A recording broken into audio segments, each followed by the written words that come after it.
Algunas personas son resistentes al dolor y se dice que tienen el umbral del dolor muy alto, mientras que otras son más sensibles. Por ello, evaluar el dolor es difícil.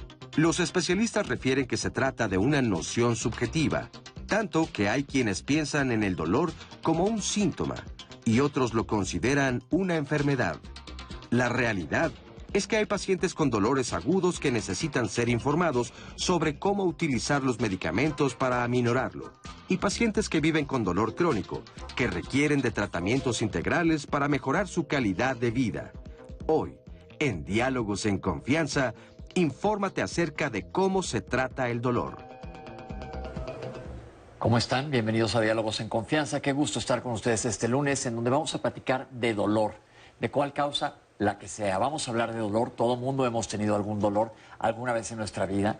Y tristemente hay mucha gente que se acostumbra o dicen que es normal vivir con dolor. Vamos a ver cuál es la realidad de la situación del dolor, cómo se vive en nuestro país, qué manejos existen. Los manejos son iguales para todo el mundo. ¿Existe peligro con el manejo del dolor? El día de hoy a esto nos vamos a dedicar. Me acompaña como todos los lunes Óscar Virués. ¿Cómo estás, Óscar? Muy bien, pues contento de saludarte, mi querido Pepe. ¿Cómo estás? Muy buenos días. Igualmente a todas las personas que nos acompañan en esta transmisión de Diálogos en Confianza, donde pues trataremos este tema bien importante. Me quedaba pensando en esta frase, pues tal vez que ha sido pues muy común o hasta viralizada de "ay dolor, ya me volviste a dar". Ajá. Y que no, pues no tendría por qué ser una costumbre. No vamos a hablar específicamente del dolor emocional, porque ese es tema de otro día aquí en Diálogos en Confianza, pero sí de los dolores físicos y en dónde se pueden presentar, qué tan frecuentes son, a partir de qué edades. En fin, yo creo que es un tema muy rico en donde pues todas y todos juntos iremos aprendiendo a lo largo de este programa. Así que recuerden que para poder seguir la transmisión a través de internet, la dirección es www.canal11.mx/diálogos. También está la página de Facebook de Diálogos en Confianza, y está el Facebook Live. Nos pueden mandar preguntas, comentarios, seguir el programa en línea, pero además también poder llevarlo a donde ustedes quieran. Saludo con mucho gusto a nuestras amigas y compañeras, a Fabiola Ruiz y a Istiel Caneda. Ellas son las intérpretes en la lengua de señas mexicana. Saludo también con mucho gusto a todas las personas que hoy nos acompañan aquí en el estudio de Diálogos en Confianza y a quienes nos pueden ver a través de la señal internacional de Canal 11. Y desde luego también pues saludar a nuestras especialistas. Oye, dices, vamos a hablar de un tema muy rico. Yo espero que yo no sé si de un tema muy rico, un tema muy álgido del que vamos a tocar el día de hoy, pero yo creo que es importante que hablemos de dolor porque existen muchos conceptos erróneos sobre el mismo y yo creo que es importante que los traigamos a la mesa y sobre todo que tú pienses cuando estés viendo el programa, ¿tengo esto o ya me acostumbré a vivir con dolor y cómo lo estás manejando? Pero vamos a ver esta cápsula que nos habla de cuál es la situación del dolor en nuestro país. Mírenla. Generalmente tomo algún analgésico, algún relajante. Pues ir al doctor, por ejemplo. Regularmente me lo aguanto. Me quedo en mi casa y me tomo algunas pastillas o me acuesto y me duermo. Pues simplemente tengo que aguantármelo. ¿Me sobo o lloro? Tomo un paracetamol. Yo por lo general primero me relajo, empiezo a respirar, inhalo profundo, exhalo, me empiezo a concentrar en cada parte de mi cuerpo e identifico en dónde siento el dolor y empiezo a mandar mi respiración hacia esa área de mi cuerpo. Creo que tratar de alivianarlo con masajes o no sé. De acuerdo a la Organización Mundial de la Salud, entre el 25 y 29% de la población padece dolor. En México, alrededor de 28 millones de personas viven con esta afectación. Si bien en nuestro país se han tenido avances en el tratamiento del dolor, aún falta mucho para lograr la implementación de políticas públicas que beneficien a los pacientes que padecen dolor crónico, moderado a severo, derivados de enfermedades como el cáncer y la artritis reumatoide, que pueden traer consigo mucho dolor. Eduardo Nuche Cabrera, médico anestesiólogo, algólogo y presidente de la Asociación Mexicana para el Estudio y Tratamiento del Dolor, precisa que 70% de los afectados carece de tratamientos para el control de las molestias o tiene un manejo inadecuado. Realmente nunca he tenido un dolor tan intenso como para tomar la decisión de ir al médico. Normalmente una jaqueca, dolor muscular solamente. Nunca he decidido ir al médico por esa situación. Sí, en una ocasión me dolía muy fuerte el estómago, pero era gastritis. Entonces sí me tumbó. Pues sí, pero a veces no se puede por el trabajo. No, de verdad, me he caído, pero de muy chiquita me abrí aquí y fui al hospital, pero de ahí en fuera nunca he regresado a un hospital. Una vez me lastimé una rodilla y pues sí, fue tanto el dolor que no me podía ni parar y sí tuve que ir al médico. Sí, me caí de la ventana. Me caí de sentón y no me podía parar, entonces le grité a mi mamá y ya me llevaron al doctor. Pues me lo he aguantado y he ido al médico una vez por un dolor de gastritis, pero sí fue hasta que me desmayé del dolor. Pues realmente el dolor más intenso que he tenido han sido las contracciones cuando nació mi hijo y pues sí tuve que acudir al médico. Tenía un dolor en el apéndice y tuve que ir al médico y casi era cirugía. Sí, una vez me fracturé un tobillo y tuve que ir al doctor a que me atendieran, me pusieron yeso y pues estuve incapacitado. Tan amplias son las opiniones de dolor como tan amplias son las causas del dolor mismo y las decisiones que cada uno toma en cuanto a la intensidad del dolor, del cual vamos a hablar un poquito más adelante, pero les voy a presentar a las especialistas que nos acompañan el día de hoy. En primer lugar, la doctora Mónica Luz Gómez Esquivel. Bienvenida, doctora. Muchas gracias. La doctora es profesora del programa de especialidad en acupuntura humana del Instituto Politécnico Nacional. Nos acompaña también la doctora Rocío Guillén. Bienvenida, doctora. Muy buenos días. La doctora es médica algóloga de la Clínica del Dolor del Instituto Nacional de Cancerología de la Secretaría de Salud, el INCAN, y es médica algóloga de la Clínica Alive Vive Sin Dolor. Nos acompaña también la doctora Maite Mendoza Celis. Bienvenida, doctora. Buenos días. Anestesióloga pediatra y algóloga adscrita al Departamento de Anestesiología y Algología del Hospital Infantil de México, Federico Gómez, de la Secretaría de Salud. Y finalmente la doctora Alejandra Miranda Méndez. Bienvenida, doctora. Gracias. La doctora es médica algóloga especialista en doctoralia. Como vimos, arrancamos hablando de dolor y es un panorama amplísimo. Hay que irlo dividiendo para tener un cierto orden en el programa. ¿Cuál es el panorama general del dolor en nuestro país? Quien quiera. Bueno, en México la casuística normalmente de cuánta gente hay con dolor, dependiendo si es agudo o crónico y si es en edad adulta o pediátrica. Con relación a la gente de más de 18 años de edad, está aproximadamente alrededor de 22 millones de habitantes con algún problema de dolor de tipo crónico, es decir, es el dolor que está por más de 3 meses. Y en dolor agudo existen muchísimas causas y ahí la casuística es mayor, pero es transitoria. Se estima alrededor de 30 millones de personas entre niños y adultos por diferentes causas, fracturas, esguinces, dolor de espalda, por dolor de oído, dolor de boca, etcétera. Entonces son múltiples causas, pero ahí es mucho más pequeño el tiempo y por eso es que el número de personas no se sabe bien, pero están alrededor de 30 millones. Entonces, para comenzar a clasificar el dolor, lo podemos clasificar en agudo y crónico, y esto es a partir de 3 meses. Sí. Ok, y luego, obviamente, hay dolores infantiles y hay dolores en adultos.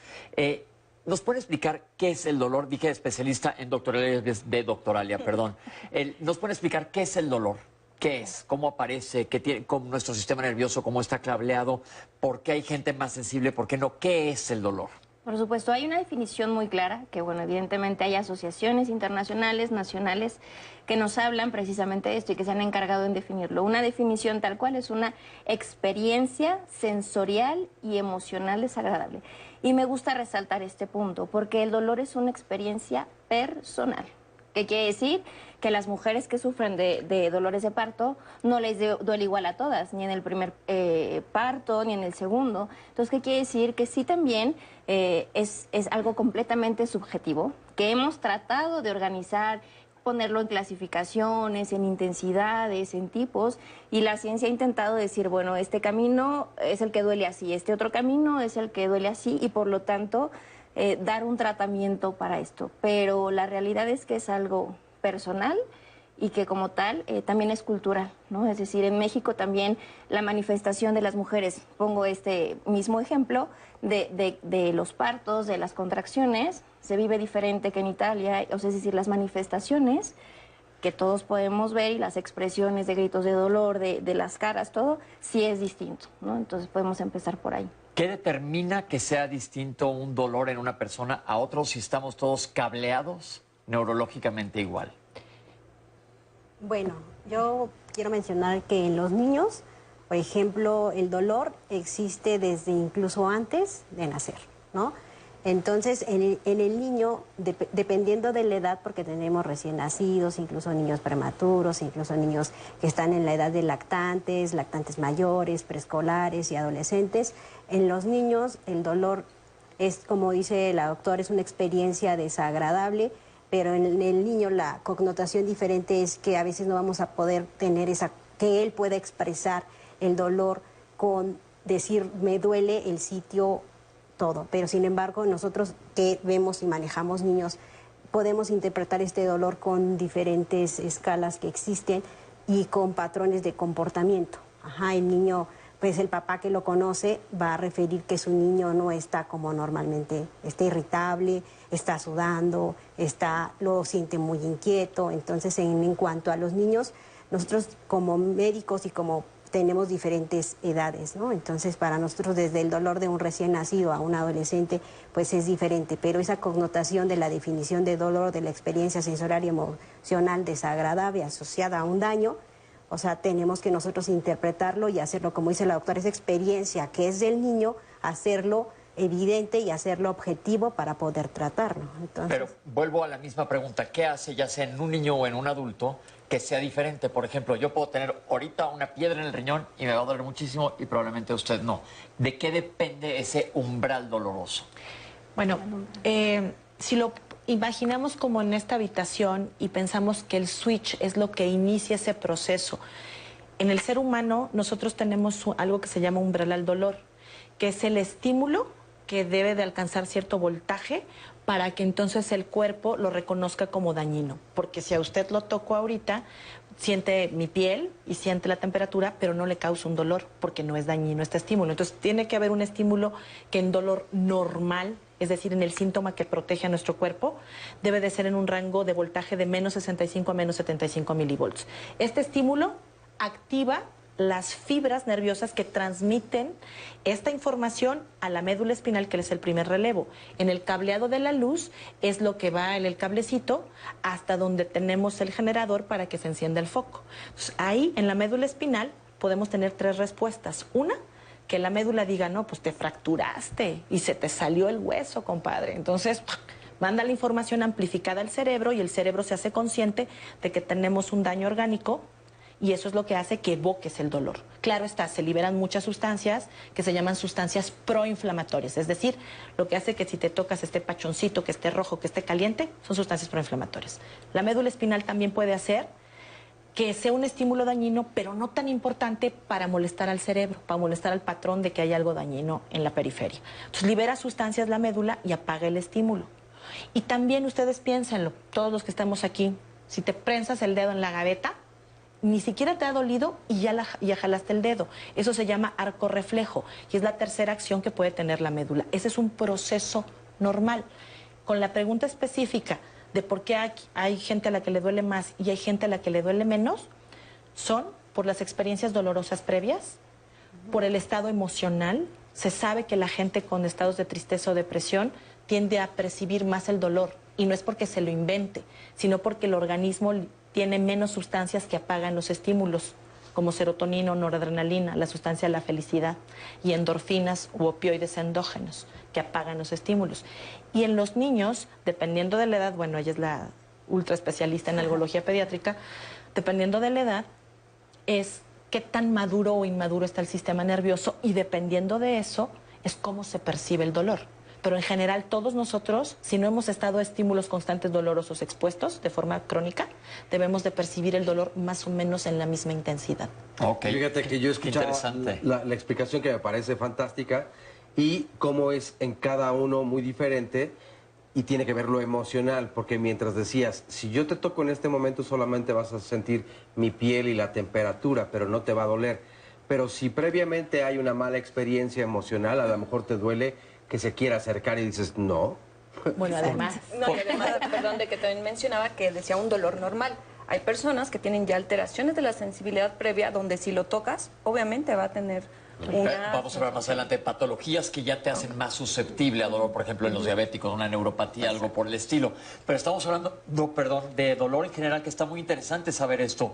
¿Podemos decir que el dolor es un reflejo como protección o un aviso? Por ejemplo, si la doctora estuviera fumando y yo me recargo y toco el cigarro, inmediatamente voy a quitar el brazo. Como dice, ahí está la médula, ni siquiera es mi cabeza, sino solito el reflejo me está defendiendo. Pero dolores que continuamente se están apareciendo, ¿nos pueden estar avisando algo? Claro. Sí, claro. El dolor agudo sobre todo, el dolor agudo, una de las características es que es un aviso de protección. Por ejemplo, a un paciente que le está dando un cuadro de apendicitis, obviamente el dolor localizado en la fosa ilíaca izquierda, obviamente nos habla de que eso no está bien, no es normal, él nunca había tenido ese dolor.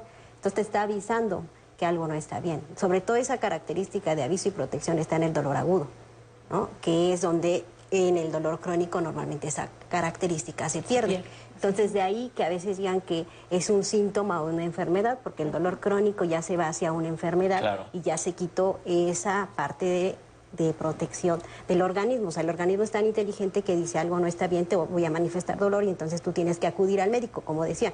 No me ha dado el dolor tan fuerte como para ir al médico, pero si le da un dolor o una sensación que es muy rara para ellos y que ya no les está diciendo que está bien, es cuando ellos van a ir al médico y entonces es cuando nosotros como médicos reconocemos esa función de aviso y protección del dolor. Que esto es bien importante y lo vamos a hablar más adelante, porque dice la doctora, si me da un dolor agudo en la fosa ilíaca derecha, acá me duele.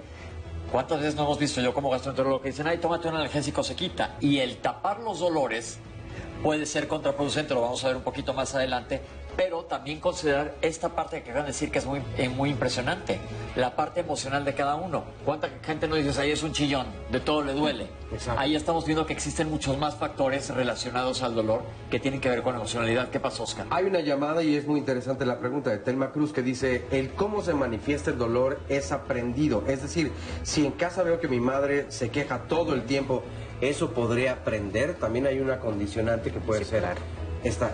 Claro. Y lo comentaron que es algo cultural también. Vamos a tener que hacer un corte, pero regresamos con ustedes. Estamos comenzando a hablar del dolor, el tema doloroso del día de hoy. Ya regresamos con ustedes. No se vayan, esto es Diálogos en Confianza.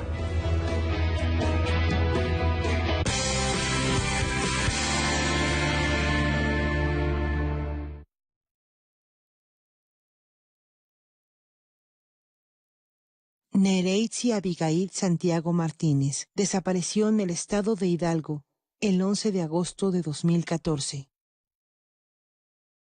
Evelyn Fabiola Alcántara Legorreta desapareció en el municipio de Tezoyuca, Estado de México, el 29 de mayo de 2014.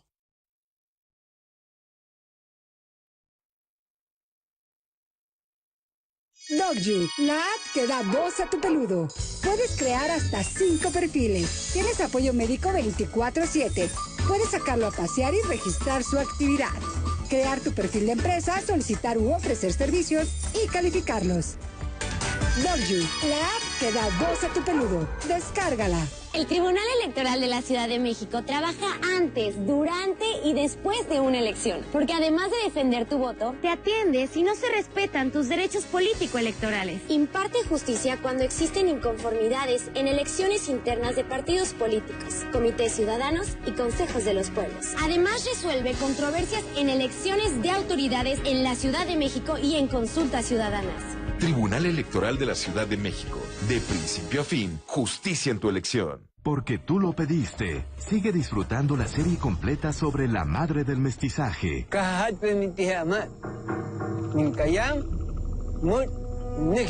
No te pierdas la segunda parte del maratón especial de Malinche, una mujer que ayudó a definir a México para siempre y cuya historia quedaría ligada hasta nuestros tiempos.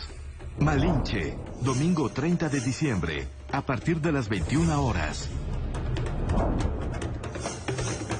No se puede frenar el sentimiento de justicia y la búsqueda de la felicidad por mucho tiempo. Todos queremos ser felices. Para eso nos despertamos todos los días. Vamos a hacer las cosas correctamente. Vamos a hacer crecer a México. Es algo que tenemos que hacer todos. Para decir aquí estoy, para apoyar. ¿Qué podemos dar? ¿Qué podemos aportar a México? Respetar las reglas, encontrar las nuevas formas. Es un trabajo constante, es una labor de todos. Es el momento de que el país se una. Hagámoslo juntos. Gobierno de México.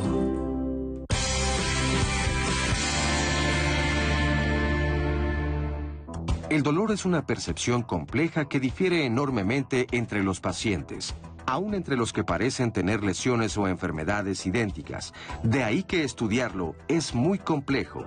Por ello, los especialistas lo han clasificado según su duración, localización, patogenia, intensidad y farmacología. El dolor normalmente se divide en agudo y crónico. El dolor agudo es la consecuencia inmediata de un daño en tejidos o vísceras, o bien el aviso de algún problema orgánico urgente.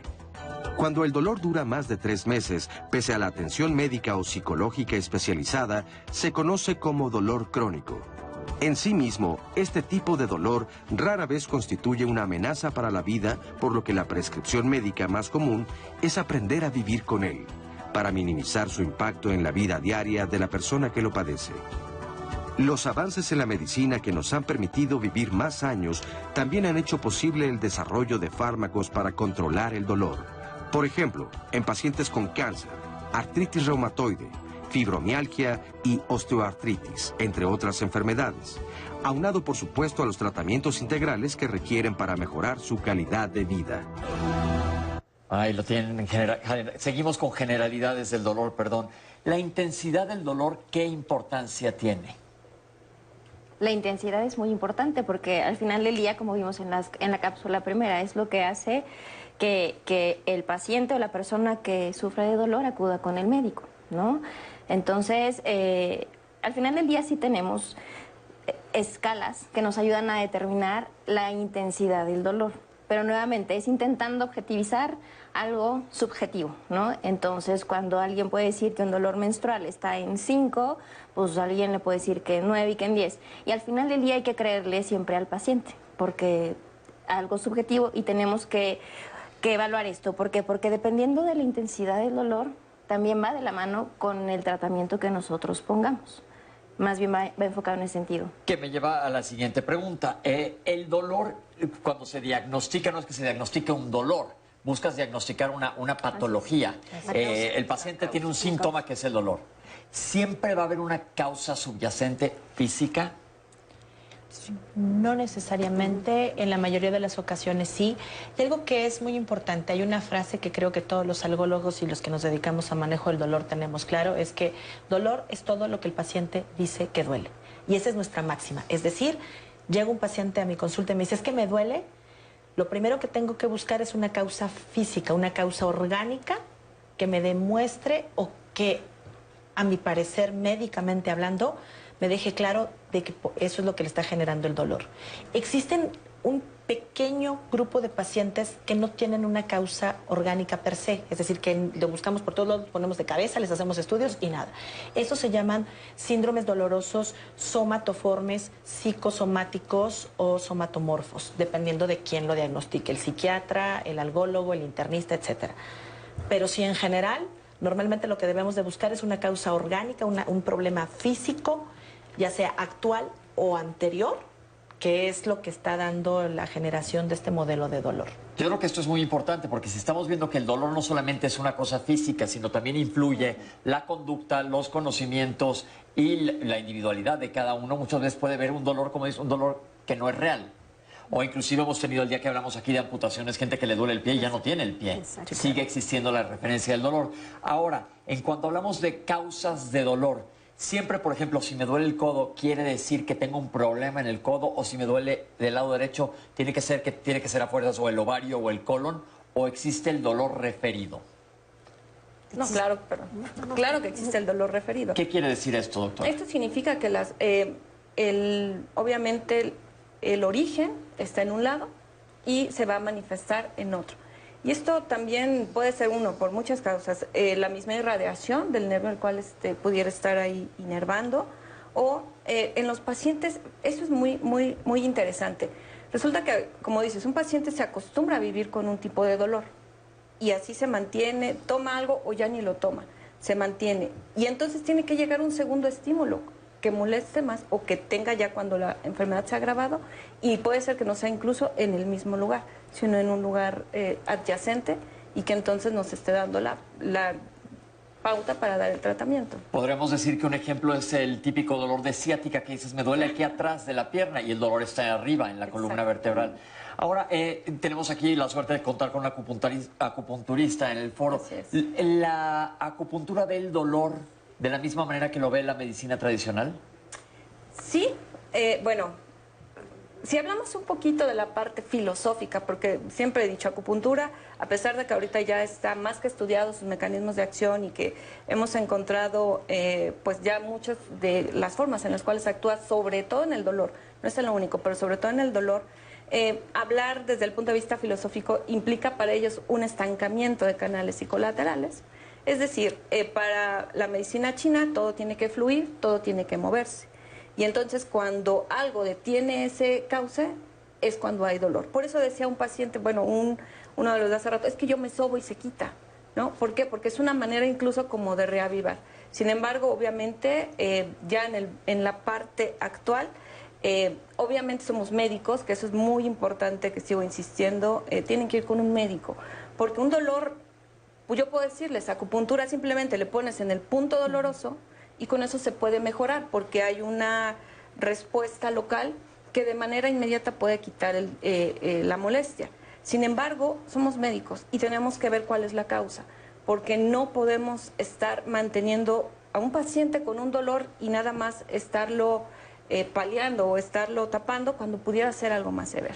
Yo creo que eso es probablemente el meollo del programa, de siempre buscar qué es lo que te está causando este dolor, para que no vayas de veras a tener una tragedia. Lo que decías anteriormente, que muchas veces se encubre el síntoma, que es el dolor, y la causa subyacente la dejas que siga la enfermedad, y eso puede ser muy peligroso. Y me llama la atención que dijo, te sobas y ya, pues eso era típico de sana colita de rancho, y ahí quedaba, claro, ¿no? El dolor, pero todo el mundo pasamos por eso. Y hasta le pone salivita y es hasta más mágico el asunto.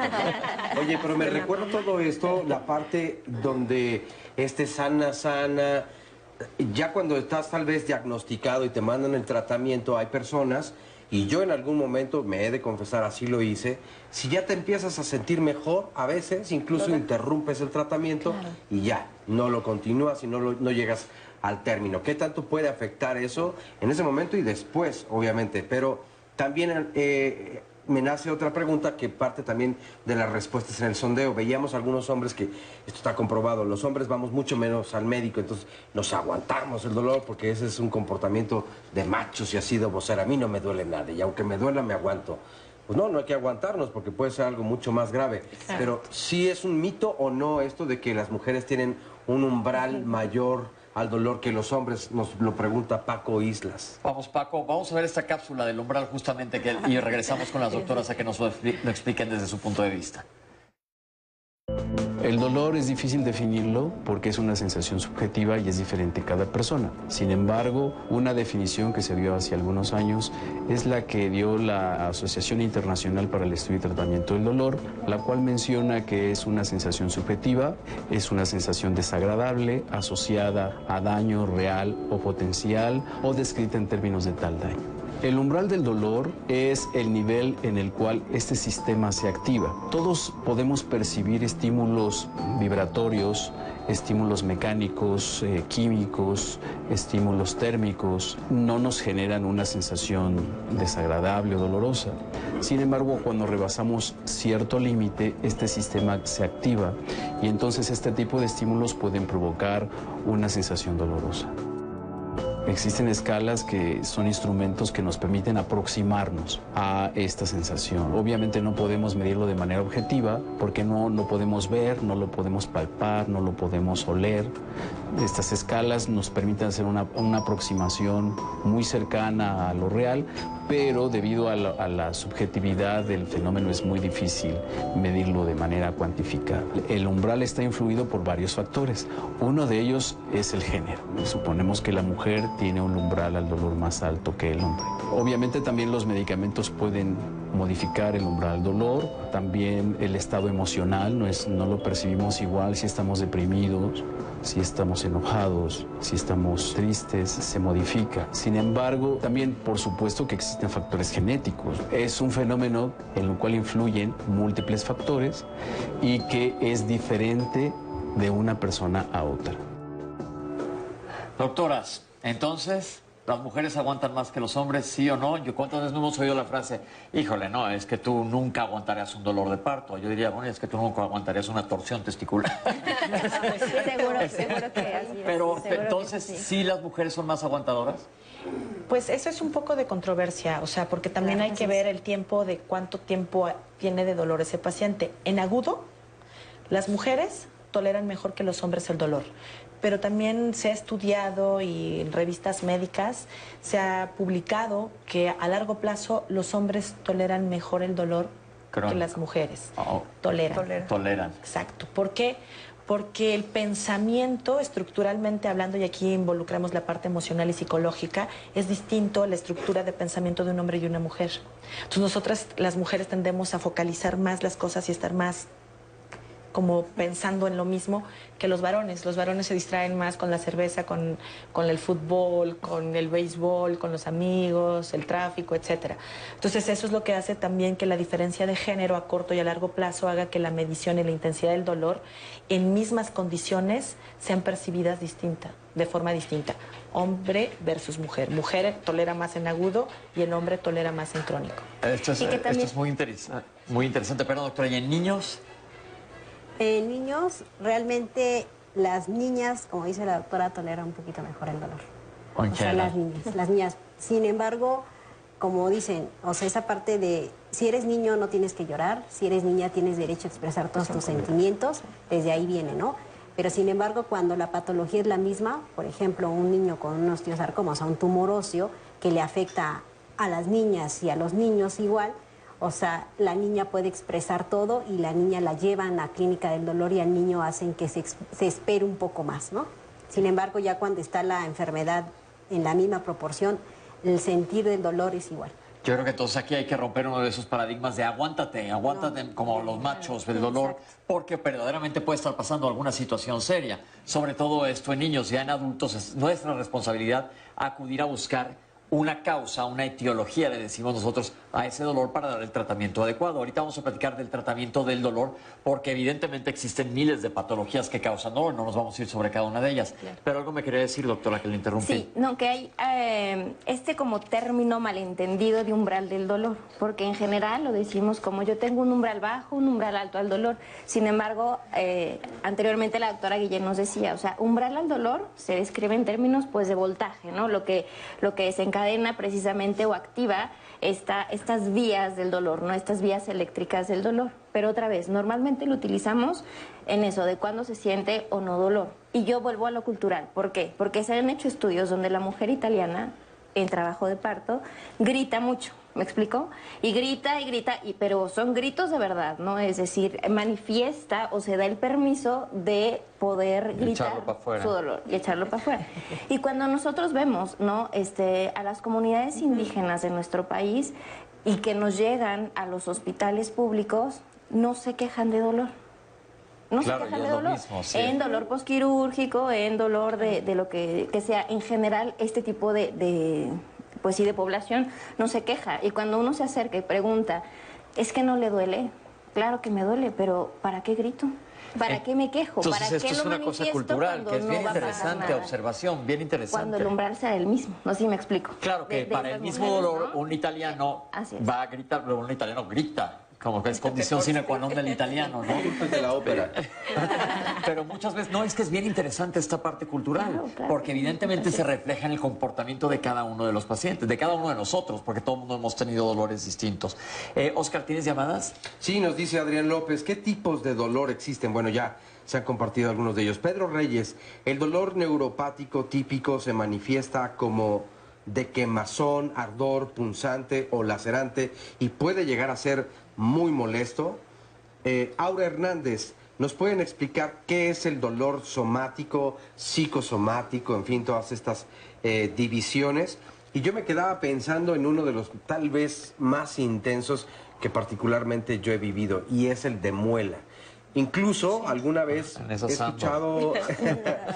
escuché a algún especialista comparar, no sé qué tan alocado sea esta comparación, el dolor de muela con el dolor hasta de una labor de parto. ¿no? O sea, bueno, no la labor, el parto. No, pero es que sí, siempre es como que el dolor de parto siempre es el punto de comparación, ¿no? Claro. ¿Será cultural o el dolor, el cólico nefrítico también dicen que es una cosa tremenda? Es cierto. Pero es una cosa muy dolorosa. Perdón, es más frecuente el parto, entonces yo creo que por eso se toma como referencia, ¿no? Pero sí, un dolor nefrítico, como tú dices, es terrible. Y el de la muela yo creo que más, y mucho más frecuente. Ahora, una pregunta que tiene que ver con esto. ¿Cuál es la diferencia entre un dolor somático, qué quiere decir eso, o psicosomático? Ok. Respondiendo la pregunta también de Aura, del público, hay diferentes maneras de clasificar el dolor. De acuerdo a quién origina el dolor, y ahí existen dos grandes grupos. Dolor nociceptivo, por estos receptores que tenemos en todo nuestro cuerpo, y dolor no nociceptivo o dolor de tipo neuropático, que es otra de las preguntas que se hicieron. Entonces, cuando hablamos del dolor nociceptivo, es decir, que tiene involucro de estos pequeños como nodos, o que son los que se prenden para transmitir, hacer toda la señaléctica del dolor, tenemos a dos apartados. Dolor somático, que es el dolor que afecta a las estructuras músculo-esqueléticas, es decir, músculo, tendón, ligamento, fascia, hueso, etc. Y al dolor visceral, que es el que se genera de las vísceras del cuerpo, apéndice, vesícula, hígado, etc. Y cuando hablamos de dolor neuropático, es el dolor que afecta a las estructuras nerviosas. Y llámense no de que estoy muy nerviosa, no, sino de los nervios del cuerpo. Nervios periféricos, todo lo que va por de fuera de la médula, o sea, es de la columna, y dolor neuropático central, dentro de la columna, que es la médula espinal, y el cerebro, como dicen, el tinaco, ¿no? El sistema nervioso central. Y cuando hablamos de dolor psicosomático, estamos hablando de un proceso en el cual muchas veces el cuerpo expresa con molestias orgánicas o físicas un problema emocional. Es decir, esto es bien importante y nos vamos a ir a un corte. Una situación emocional te puede doler físicamente porque se van a activar las vías del dolor sin que necesariamente haya una causa orgánica, es decir, arquitectónica que te esté causando el dolor. Que esto muchas veces lo vemos, por ejemplo, en las vías sensoriales del tubo digestivo con la gente que tiene colitis, que dicen, no tienes nada. Tiene colitis, está inflamado y está percibiendo el dolor del paciente, aunque no se le esté gangrenando el intestino, aunque no tenga una piedra atorada, aunque no esté perforado, sigue percibiendo el dolor. Entonces, como estamos viendo, antes de irnos a un corte, vamos a redondear lo que hemos visto. El dolor se puede presentar por muchísimas causas y hay diferentes vías o mecanismos de presentación del dolor, y una de ellas incluye el emocional, que es bien importante. Vamos a hacer un corte y regresamos con ustedes aquí a Diálogos en Confianza, hablando de dolor.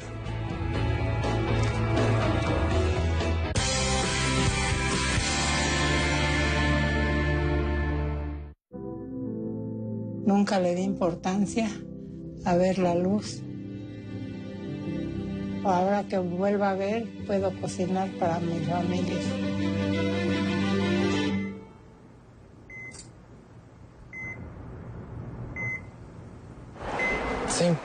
Sí quiero donar.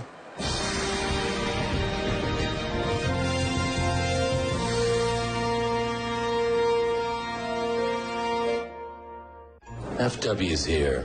London can accept one American king of commerce, but two, There's staff missing from every department.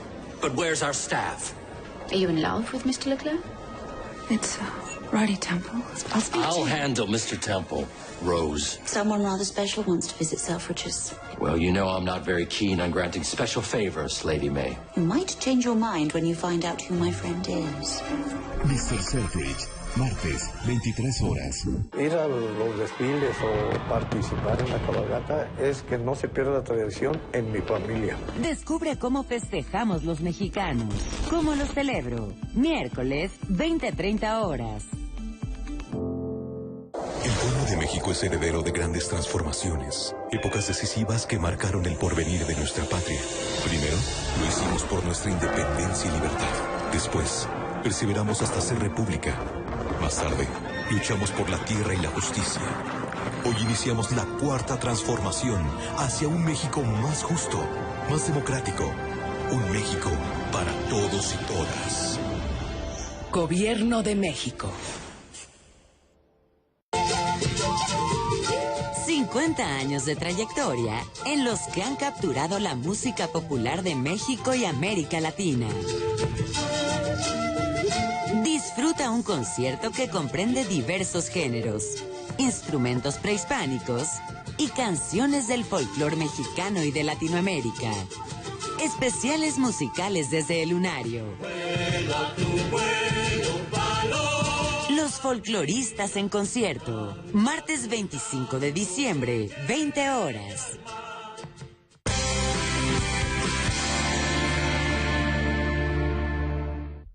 Los antiinflamatorios no esteroideos son los medicamentos más utilizados en el mundo. Son excelentes como analgésicos, quitan dolor, como antipiréticos, quitan la fiebre, y como antiinflamatorios, desinflaman. El más conocido es la aspirina, pero existen una gran cantidad de ellos. Otro efecto de los antiinflamatorios no esteroideos tradicionales es que evitan la agregación de las plaquetas, es decir, la formación de trombos, y también por este efecto se utilizan a dosis bajas para prevenir infartos al corazón y en el sistema nervioso central. No obstante sus cualidades, hay que tener cuidado con estos medicamentos, ya que casi nadie conoce los efectos colaterales. Son una de las causas más comunes de hemorragia de tubo digestivo causando úlceras. Además, su uso recurrente puede dañar el riñón, y a dosis altas, uno de ellos, también muy utilizado, el acetaminofén, puede causar daño severo al hígado. Es por eso que deben ser manejados con precaución y siempre tener en mente sus potenciales efectos adversos, sobre todo si tienes antecedentes de gastritis o úlcera, si estás tomando anticoagulantes o tienes enfermedades del hígado o del riñón. Estoy aquí con el público y vamos a escuchar sus comentarios. Hola, Gloria. Hola, buenos días. ¿Cómo estás? Pues más o menos. Más o menos. ¿Por qué estás aquí? ¿Qué nos vas a platicar de dolor? Yo tengo fibromialgia detectada más o menos unos 10, 12 años. Pero pues mi dolor es muy agudo. ¿Te ha durado menos de 3 meses? Bueno, me ¿Llevas dura. 10 años? Tengo 10 años. Entonces te voy a decir porque lo que acabamos de ver es un dolor crónico. Crónico, sí. No agudo, crónico. Sí, pero bueno, mi dolor es muy fuerte. Es un dolor muy fuerte. Muy fuerte. ¿Y estás bajo un tratamiento? Sí, estoy tomando medicamento, pero aún a veces con el medicamento pues no me ayuda. No es suficiente. No es suficiente. Doctoras, hablando específicamente de fibromialgia, lo comentábamos ahorita, hablamos del dolor psicosomático, decíamos que la fibromialgia es como la colitis de los reumatólogos, en donde no existe una alteración estructural, no hay una fractura, no hay una úlcera, pero tú te sigues sintiendo con mucho dolor. ¿Qué tan conveniente es que la gente que tiene dolor psicosomático como este tipo de situaciones se ayuden con terapia además? ¿Qué opinión tienen? Es bien importante porque precisamente la enfermedad, cuando ya se diagnostica fibromialgia, tener en cuenta que nunca va a un tratamiento único, ¿de acuerdo? ¿Qué quiere decir? Que no nos podemos ir solamente con farmacología, con una terapéutica farmacológica y que además requiere de apoyo, ¿de acuerdo? O sea, se tiene que ir y visitar forzosamente psicología, hacer algo de psicoterapia, algo de psiquiatría, actividad física, cambios de estilos de vida, rehabilitación. Es decir, todo esto se ha visto que en conjunto es como de alguna manera mejoran los pacientes, bueno, mayoritariamente mujeres, pero también tenemos casos en hombres, y es de esta manera, porque incluso, salvo que nos digan otra cosa, pero realmente mejoran y a veces responden más a este tipo de terapias que a los fármacos orales. ¿Tú estás tomando fármacos? ¿Tomas medicamentos? Sí, tomo medicamento. ¿Y qué has hecho en plan sentido de vida para ayudar a tu enfermedad? Bueno, a mí me recomendaron que hiciera ejercicios de, ¿cómo se llama? Deporte. Sí, deporte. Tai chi. Tai chi, pero pues desafortunadamente en donde vivo pues no lo hay. ¿Hace algún deporte usted? Sí, bailo. ¿Cada cuándo? Pues 3 veces a la semana. ¿Y los días que baila se siente mejor? A veces el mismo dolor me imposibilita, pero trato de hacerlo y pues no siento, me duele todo mi cuerpo, me duele. Y desde el punto de vista emocional, ¿ha buscado ayuda como una terapeuta? En ocasión, sí me mandaron a psicología, a psiquiatría, pero eso fue cuando yo empecé con mi problema. Ahorita ya no me han mandado a ningún lado. ¿Y no ha seguido? No me han mandado. Cuando estás más estresada, ¿se sienten peor los dolores cuando andas con más angustia? Sí, en ocasiones me dan crisis Ahorita se puede decir que estoy normal, pero en ocasiones tengo crisis que me imposibilitan incluso pararme o caminar. Y con el medicamento pues sí me ayuda un poquito, pero no disminuye lo que yo quisiera, sentirme bien. Te vamos a recomendar que veas el programa que ya hicimos de fibromialgia, que hicimos aquí. Lo puedes encontrar en YouTube. Y es bien importante, sería buena recomendación para Gloria que además del tratamiento médico que está llevar un apoyo psicológico, doctoras, estamos con puras mujeres. Sí, claro. En verdad que tratar fibromialgia es algo complicado, porque muchas veces incluso nuestras propias pacientes, que en mayoría son mujeres, consideran que dicen, bueno, si no tengo nada roto, si no tengo nada descompuesto, ¿por qué me duele todo el tiempo? Entonces creo que eso también es muy importante de reconocer. Si bien es cierto, existe un impacto emotivo que puede desencadenar fibromialgia, existen cambios orgánicos que no son tan sencillos de determinar por los costos de los estudios, pero que sí han demostrado que nuestras pacientes con fibromialgia tienen alteraciones orgánicas. El mapeo a nivel cerebral en resonancia magnética es distinto si me mapean a mí que si la mapean a usted. La cantidad de una sustancia que se llama sustancia P en líquido cefalorraquídeo, que es la sustancia del dolor, seguramente usted la tiene más alta que yo. Ahora bien, cuando hablamos de apoyo psicológico, no es solamente de este apoyo de, bueno, es que ahorita estoy triste, no. Hay algo que se llama terapia cognitivo-conductual, que dentro del área de psicología, y bueno, mis compañeras de panel no me dejarán mentir, es súper útil para el manejo del dolor crónico y máxima en fibromialgia. ¿Por qué? Porque es como que si nos resetearan el cassette del pensamiento, y entonces esto nos enseña a cómo afrontar situaciones adversas de nuestra vida y también el dolor.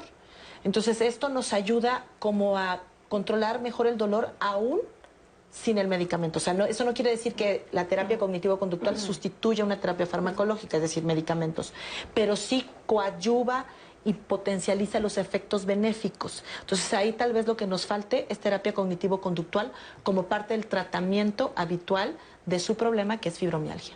Ahí lo tienes, Gloria, para que busques otra arma más para que te ayuden y te sientas mucho mejor. ¿Te parece bien? Sí, claro, he ido a unas pláticas de Qigong. Ahí igual me desconciertan un poquito porque me dicen que todo es mental. Pero acuérdate lo que estamos diciendo ahorita, que el dolor, hay dolor físico, pero la emocionalidad empeora todas las situaciones. Entonces, si podemos atacar esa parte, te va a ayudar muchísimo y te vas a sentir mucho mejor. ¿Ok? Gracias, Gloria. Hola, Sergio. Buenos días. Buenas tardes. ¿Qué nos vas a platicar? Ay, no sé qué platicar, la verdad. Creo que ¿Tienes dolor? Tengo dolor. ¿Por de qué? hecho, yo soy, tengo dolor desde hace como 11 años. Soy paciente como de 5 clínicas del dolor. Hace un año estuve en el programa de Clínica del Dolor. Gracias a ustedes estoy ahorita otra vez en Clínica del Dolor. ¿Cuál es tu problema? ¿Cuál es el origen de tu dolor? Buena pregunta. Y eso es algo, estoy pensionado a partir de este año, pero fue una pensión por falta de movilidad. Ajá. O sea, estoy con un 45%, digamos, de funcionalidad y fue la causa de mi pensión. Finalmente este año, después de 7 años de andarla peleando, pues no hay un diagnóstico de enfermedad que lo soporte. ¿No tienes un diagnóstico que sepas cuál es la causa de tu dolor? ¿Qué te han dicho los médicos? Un posible que había llegado el médico que me operó por segunda ocasión en columna buscando esa. Espérame. No. Entonces te operaron ya de la columna. Tengo 2 operaciones de columna. Si tienes una operación de columna es que había un problema en la columna. Muchos dicen que no me tenían que haber operado, que tengo un problema neurológico.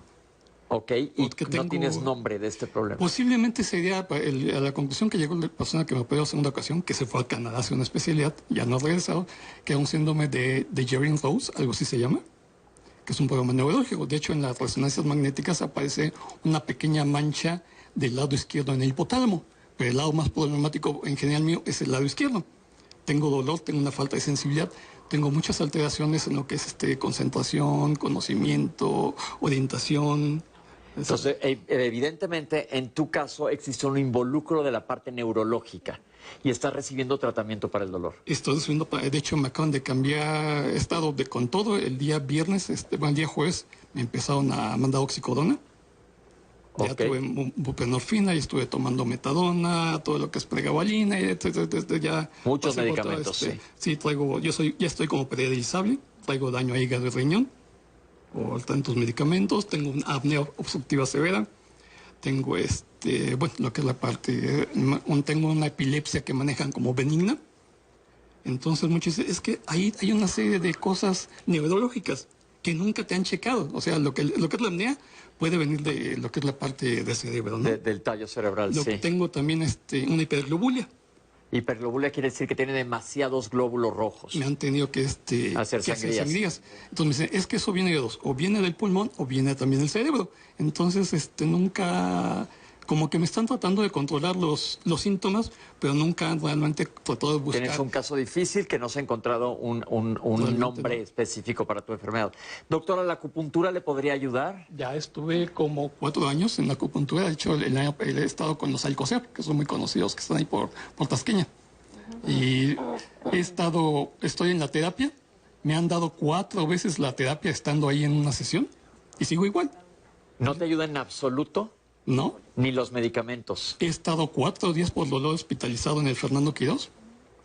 Y llega el momento en que me doy de alta simplemente ya no porque disminuya tanto el dolor, sino porque la alteración en casa es bien fuerte, porque como están en urgencias y no me suben a piso, tiene que estar alguien las 24 horas ahí, en el área en la sala de espera, por noticias de mí, que finalmente no pasa nada. Estoy ahí, me ponen los pastillas de buprenorfina y sigue la situación igual. ¿Qué le podemos decir a él en un dolor tan crónico? Doctoras, ¿qué opinión? Bueno, pues creo que es un caso muy complejo. Sin duda alguna es un reto médico. Y bueno, para usted que lo padece, pues es muy complicado. Digo, también habría que indagar sobre qué actividad profesional ha desempeñado, cuáles son sus actividades cotidianas, porque eso muchas veces también pueden ser los generadores del dolor. Pero sin duda alguna, si tiene un síndrome neurológico que existe una lesión anatómica, es decir, un daño ahí en el hipotálamo, eso es suficiente causa. Aun cuando se dice que si existe un daño del lado cerebral y derecho, lo que debe de doler el lado izquierdo, no necesariamente es así. ¿Por qué? Porque las conexiones cerebrales hacen que el cerebro pues esté todo pegado, no es un pedazo y otro. Claro. Y también hay algo que se llama imagen en espejo, y eso, por ejemplo, platicábamos hace un momento de la gente que le amputan y que tiene dolor en la pierna que ya no tiene. Pues luego resulta que se cura la pierna amputada y les empieza a doler la otra y dice, ¿cómo? Y entonces entran en terror y pánico las personas que lo padecen. Es lo mismo con el cerebro. El cerebro empieza a hacer nuevas redes de conexiones, que eso se llama sensibilización central, que es un término muy rimbombante, pero la traducción coloquial es que el cerebro y el sistema nervioso se adapta a ese daño y ese estímulo alterado que está de forma constante y hace nuevas conexiones. Y eso es lo que hace que incluso aún cuando el daño está del lado izquierdo, pueda doler el mismo lado izquierdo, que es raro, pero puede pasar. ¿Qué recomendaría? Bueno, para empezar, existen muchos otros tratamientos, además de los medicamentos que usted ya enlistó, que son un chorro. Y además de esto, también la educación del paciente. Cuando yo platico con mis alumnos del Instituto Nacional de Cáncer, donde formamos algólogos, tratar el dolor por cáncer a veces puede ser más sencillo incluso que tratar dolor no oncológico. ¿Por qué? Porque el tiempo con el cual vamos a tratar con nuestros pacientes que tienen dolor que no está asociado a cáncer es muy largo. Y entonces tenemos que educar a nuestros pacientes. Eso no hace referencia de que usted sea mal educado, no, sin duda no. Más bien esto es broma, es cómo camina, cómo se para, cómo se acuesta, qué debe de hacer, si tiene que controlar el peso, fortalecer los grupos abdominales, terapia cognitivo-conductual, etcétera, porque es como echarle montón al dolor para que pueda mejorar. Claro, no nada más limitarse a un medicamento. Dos situaciones no van a controlar el dolor, sobre todo en algo tan complejo como puede ser el sistema nervioso central. Sobre todo si habla que hay una lesión cerebral. Así es. Hay que buscarle nombre a esta lesión. Y sí, doctor, algo nos quería comentar. Sí, justamente era de lo que yo comentaba sobre los tratamientos con acupuntura. A diferencia yo conozco al doctor Alcocer, el doctor es reconocido, no sé quién trabaja ahí, pero en el Instituto Politécnico Nacional hemos hecho bastante investigación y yo de hecho lo invitaría a que nos acompañara para revisar su caso. En realidad, efectivamente, la acupuntura no es nada más, como les digo, un dolor aquí y aquí te duele. Tenemos que tomar todos los antecedentes previos.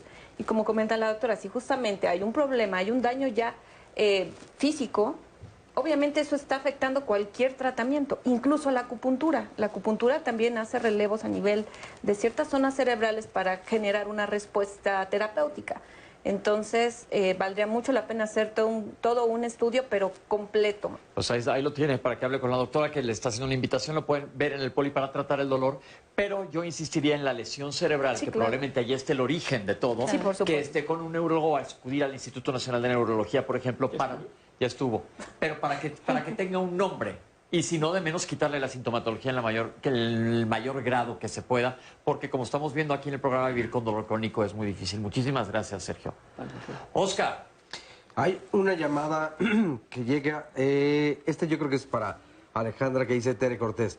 La doctora menciona que las mujeres mexicanas no gritamos cuando estamos en las instituciones públicas. Con respecto a eso, quiero decirle que sí queremos hacerlo.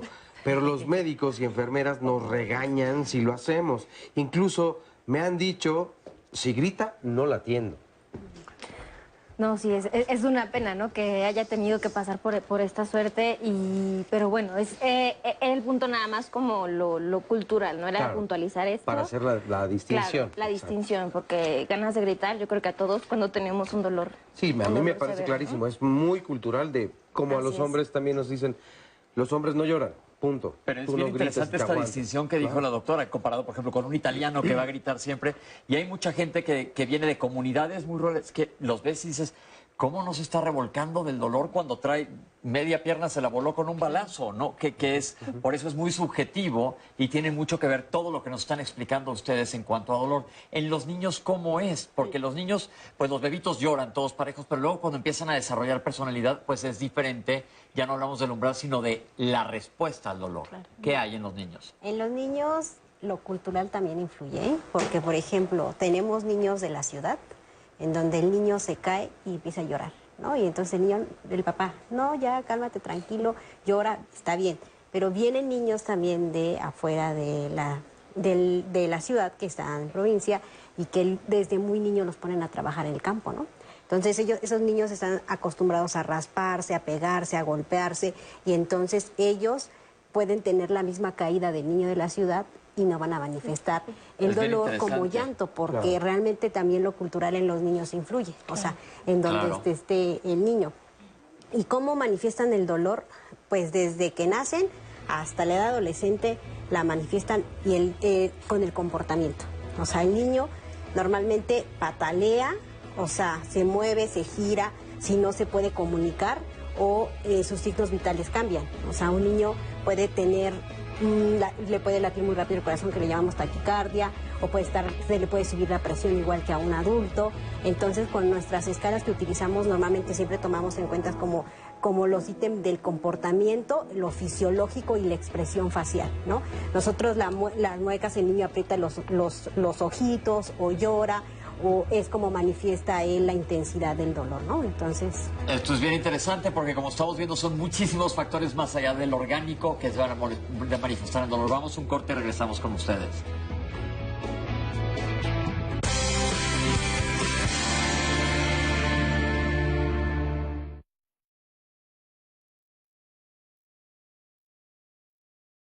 Nereitzi Abigail Santiago Martínez desapareció en el estado de Hidalgo el 11 de agosto de 2014.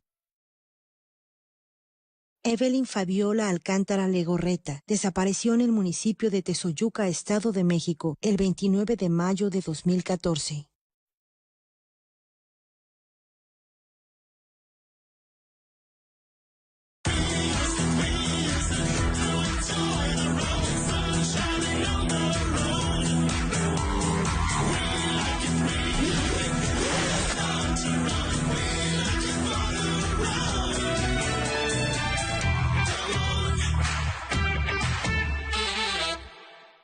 Sus peores pesadillas están por convertirse en realidad.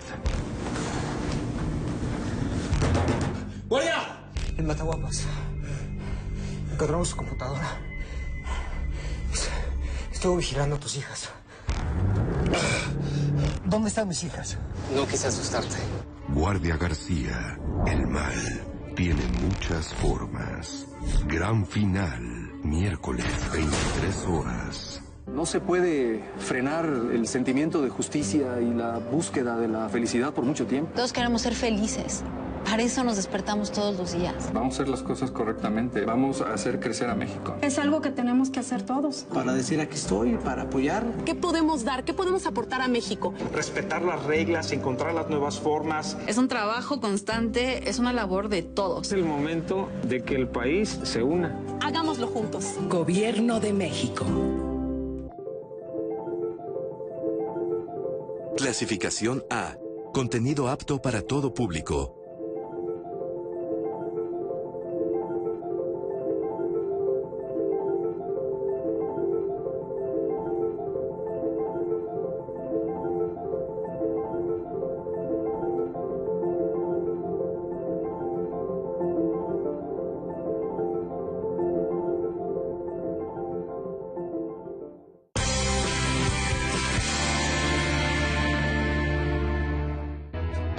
Una definición tal cual es una experiencia sensorial y emocional desagradable.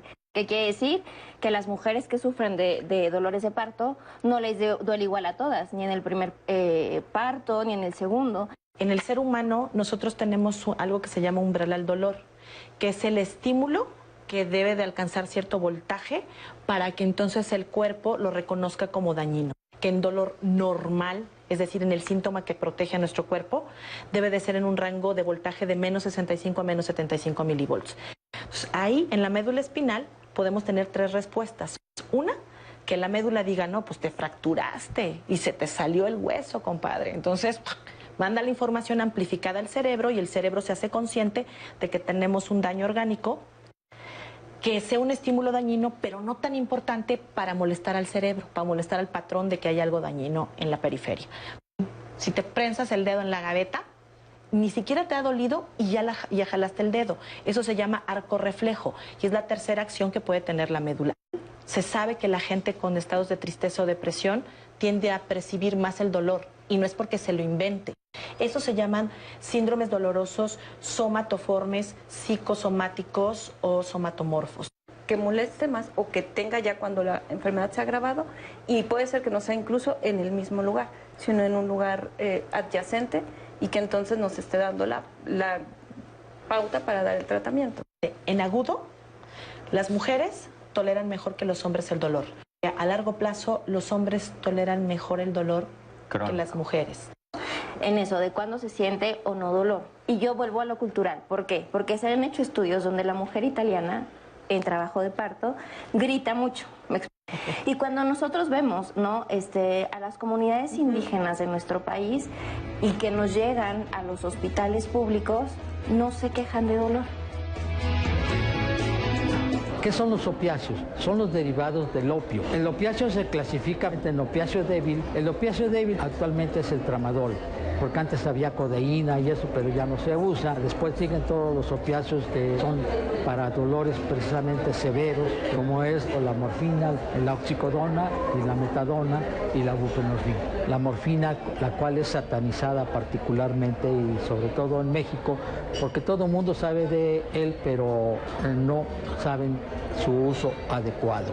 La morfina realmente se usa para quitar un dolor severo, ya sea para un dolor crónico o en dolor agudo. La morfina nos va a tratar de mitigar cualquier dolor al nivel que sea, dependiendo del trauma o enfermedad que se tenga en la patología. Entonces nos va a quitar el dolor particularmente. ¿Por qué usamos la morfina? Porque es la que nos va a dar el mejor método para curar este dolor. La morfina es el fármaco que no tiene un efecto techo como los AINES o otros medicamentos. ¿Qué quiere decir que tiene un efecto techo? Que tenemos una dosis en la cual llegamos y ya no hace efecto aunque demos más. Lo que va a dar son más efectos colaterales, son más efectos indeseables y la morfina no. Sí tiene sus efectos adversos también la morfina, pero con ella no tiene efecto techo. Si tenemos un acostumbramiento, una tolerancia del paciente, que no es lo mismo que una adicción, podemos ir subiendo la dosis hasta que encontremos el efecto para calmar el dolor. La podemos encontrar tanto en forma de tableta o en forma inyectable. No todas las farmacias van a surtir estos medicamentos. Tienen que ser farmacias que son especializadas para poder tener un control de estos medicamentos que son opiáceos, y la farmacia tiene que llevar un control en un libro especial, pero actualmente la COFEPRIS está abriendo espacios amplios para que todos los médicos y las farmacias puedan obtenerlo. Las farmacias que se tienen son la farmacia de especialidades, otros la farmacia La Paz, y actualmente la COFEPRIS convenció a las farmacias San Pablo, en 13 farmacias ya, que se van a poder extender todos estos medicamentos para que haya una gama más amplia para poder obtener y poder recetarlos. Lo único que tienes que tener es precisamente que tu paciente lleve la receta médica. Es una receta que va a estar digitalizada. Haz de cuenta que es una factura. Entonces llega a la farmacia y automáticamente por internet tienen el control, ya sea las farmacias y la COFEPRIS directamente, para poder surtir estos medicamentos sin mayor problema. Todo médico es capaz de prescribir un medicamento fuerte, como es un opiáceo, para un control del dolor agudo, siempre y cuando tenga sus recetarios de narcóticos, el cual actualmente es muy fácil de poderlo obtener a través de internet en la página de la COFEPRIS, y no tarda arriba de 1 o 2 días en tener este recetario. Igualmente, para ir a prescribirlo no tiene ningún problema. Bueno, esta es información muy importante que obviamente acabamos de pasar, pero recomienden este programa a todas las personas que ustedes crean que les va a hacer falta. Carla nos dice, para evaluar el dolor en niños existen diferentes escalas en función de la edad. Manuela, ¿es verdad que una vez que han sido identificados los signos y síntomas del dolor, el paso siguiente es medir el dolor? Esto es, su grado de intensidad, a partir de instrumentos específicos. ¿Cómo son las escalas del dolor? ¿Es posible evaluar el dolor al igual que medimos la fiebre con un termómetro? Y me quedé pensando también en parte de lo que se mencionaba hace rato, de las niñas y los niños. ¿Cómo van reaccionando precisamente dependiendo de la población en la que geográficamente se encuentren? No es lo mismo un niño o una niña de ciudad a uno de campo. Sin embargo, también tiene que ver pues todo con lo cultural. Es decir, aunque yo viva en la ciudad, si yo me golpeo y entonces llego o regreso a casa llorando por el dolor y mi mamá o papá me dice, pues te voy a dar otro para que de verdad te duela, pues va a cambiar evidentemente en ese momento mi concepto de dolor, pero además yo creo que va a ir formando mi temperamento, mi carácter y por lo tanto mi personalidad. Y entonces en un futuro, cuando yo sea una persona adulta, yo voy a reaccionar o a responder tal cual como fui criado, ¿no? Porque entonces tiene que ver con la parte emocional, pero con la parte cultural, evidentemente. Decíamos ahorita que los niños hasta aprenden a utilizar el dolor como medio de chantaje o manipulación a padres, que ya no es que haya un dolor, pero la respuesta o lo que ellos hagan en relación al dolor va a llevar a una respuesta. Yo me acuerdo una vez que me inventé, aquí confieso ya miles de años más tarde, una apendicitis con tal de no ver las calificaciones que había volado, no me acuerdo qué en primaria. Entonces me sacaron de clase, me llevaron a la enfermería y bueno, ya no tuve que entregar la calificación. Pero ahí estaba yo manipulando. Por eso creo que es bien importante este tema y que hablemos de la parte psicológica que tiene que ver con el dolor. Algo me está diciendo en el corte, doctora, que es bien importante. Sí, justamente, y que creo que tiene que quedar súper claro. Cuando hablamos de chantaje, a veces esa forma de manipulación que nos enseñan desde niños y que porque a lo mejor vi que mi mamá eso hace con mi papá y entonces, o a mí me dan un dulce cada vez que me pego, ¿no? Ese también es el circuito de recompensa. Ahora, tiene que quedar claro, esas manipulaciones no siempre son conscientes, ¿sí? Es algo ya aprendido, que ya me quedé yo con eso en la cabeza. Y entonces, cuando uno crece, sigue el mismo patrón. E insisto, no es necesariamente hacerlo como en mala leche, en mal plan, de decir, es para obtener lo que quiero. Es una conducta aprendida. Y la parte conductual, híjole, ahí cómo les explico, ¿no? ¿Qué hay de traer a conciencia todo esto en cuanto al impacto de un dolor? Pues yo creo que eso también es algo que siempre debe estar sobre la mesa. Y ahorita que se hablaba de evaluar al paciente con dolor, es fundamental reconocer varias cosas. 1, el dolor es individual. 2, hay que evaluar todo el contexto del paciente. Y cuando hablamos de esto, creo que la medicina al día de hoy tiene muchísimas herramientas tecnológicas, tomografía, resonancia, el estudio por emisión de positrones que te ve desde la punta de la cabeza hasta el último dedo del pie. Pero estos son como estudios que deben de ser anexos a nuestro diagnóstico. Es decir, el diagnóstico del paciente con dolor es clínico. Nosotros tenemos que evaluar de forma global al paciente y entonces también hacer una evaluación psicológica. Y ahorita en el corte que se presentaba la parte de la terapéutica, nosotros también tenemos que hacer una evaluación psicosocial y económica del paciente. ¿Por qué? Porque si nosotros tenemos un paciente con dolor crónico que le queremos dar X o Y terapéuticas, sobre todo cuando hablamos de medicamentos que pueden causar alguna alteración en el sistema de la recompensa, debemos de tener claros si nuestro paciente ha tenido alguna adicción a la comida, a los carbohidratos, a las galletas, al tabaco, al alcohol o a sustancias psicoactivas, es decir, drogas. Y todo esto es lo que hace la evaluación integral del paciente con dolor, y la psicología, sin duda alguna, la parte emocional es fundamental. ¿Hace cuánto aparecieron, porque esto no es de muchísimos años, las clínicas de dolor? Ok, bueno, la primera clínica instituida en una unidad hospitalaria fue la que se hizo en el Instituto Nacional de Ciencias Médicas y de la Nutrición, Salvador Subirán. Sin embargo, el padre de la algología, y todos los que somos algólogos aquí lo sabemos, es el doctor García Olivera. Y él se formó en Estados Unidos y su práctica clínica la vino a realizar aquí al Hospital General de México, y de ahí él fue asesor del doctor Ramón de Lille, que es el quien fundó la primera clínica. Después la segunda clínica, bueno, ahí hay como un tema un poco nebuloso. Nosotros en el Instituto Nacional de Cáncer se abrió la clínica al mando del doctor Ricardo Plancarte Sánchez, mi jefe, un saludo. Y pues llevamos más de 35 años funcionando como una clínica formal. Y de ahí está la del Centro Médico 20 de Noviembre, está también la del Hospital General. Ustedes se han de estar preguntando, ¿y qué es esto de una clínica del dolor? Vamos a ver esta cápsula. Una clínica del dolor es un servicio que atiende a pacientes con dolor refractario, con dolor de difícil control. Antiguamente se consideraba que era dolor crónico, que el dolor crónico se entendía como aquel dolor que duraba más de 3 meses, pero ahora vemos que la tendencia es atender a pacientes que puedan tener un dolor de menos tiempo de evolución, pero que el manejo resulta difícil. Es decir, ahora hay especialistas que se encargan de atender a estos pacientes en los cuales el control del dolor no se logra por los medios convencionales.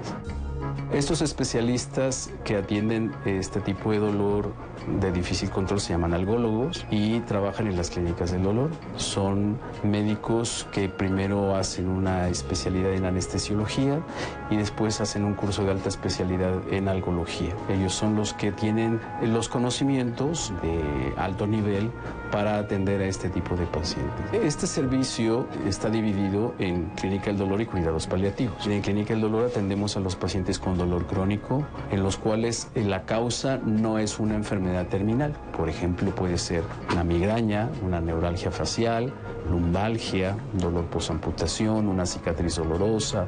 Y hay otra parte del servicio que atiende a pacientes con enfermedades que ya no tienen posibilidades de curación, en los cuales además de manejar el dolor se manejan otros síntomas, como puede ser depresión, como puede ser anorexia, como puede ser ansiedad, como puede ser prurito, etcétera. Aquí se da un manejo tanto de síntomas al enfermo y además también se brinda soporte emocional para la familia y al enfermo. Una vez que llega el paciente es atendido por el médico especialista. Este médico elabora su expediente, hace una exploración física detallada y de acuerdo al diagnóstico con el que el paciente acude ya al servicio, aquí se hace la evaluación del dolor, se ve cuál es el tipo de dolor que presenta el paciente y se determina el esquema de tratamiento de acuerdo a las condiciones particulares de cada paciente. Y generalmente los esquemas de tratamiento son multimodales.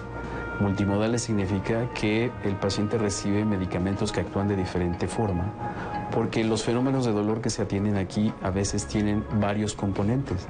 Tienen dolor somático, el paciente puede presentar dolor visceral, puede presentar dolor neuropático y casi siempre presentan 2 o 3 tipos de este dolor. Casi siempre los tratamientos pueden ser con AINES, con analgésicos, y se complementan con coadyuvantes como son antidepresivos tricíclicos, anticonvulsivos.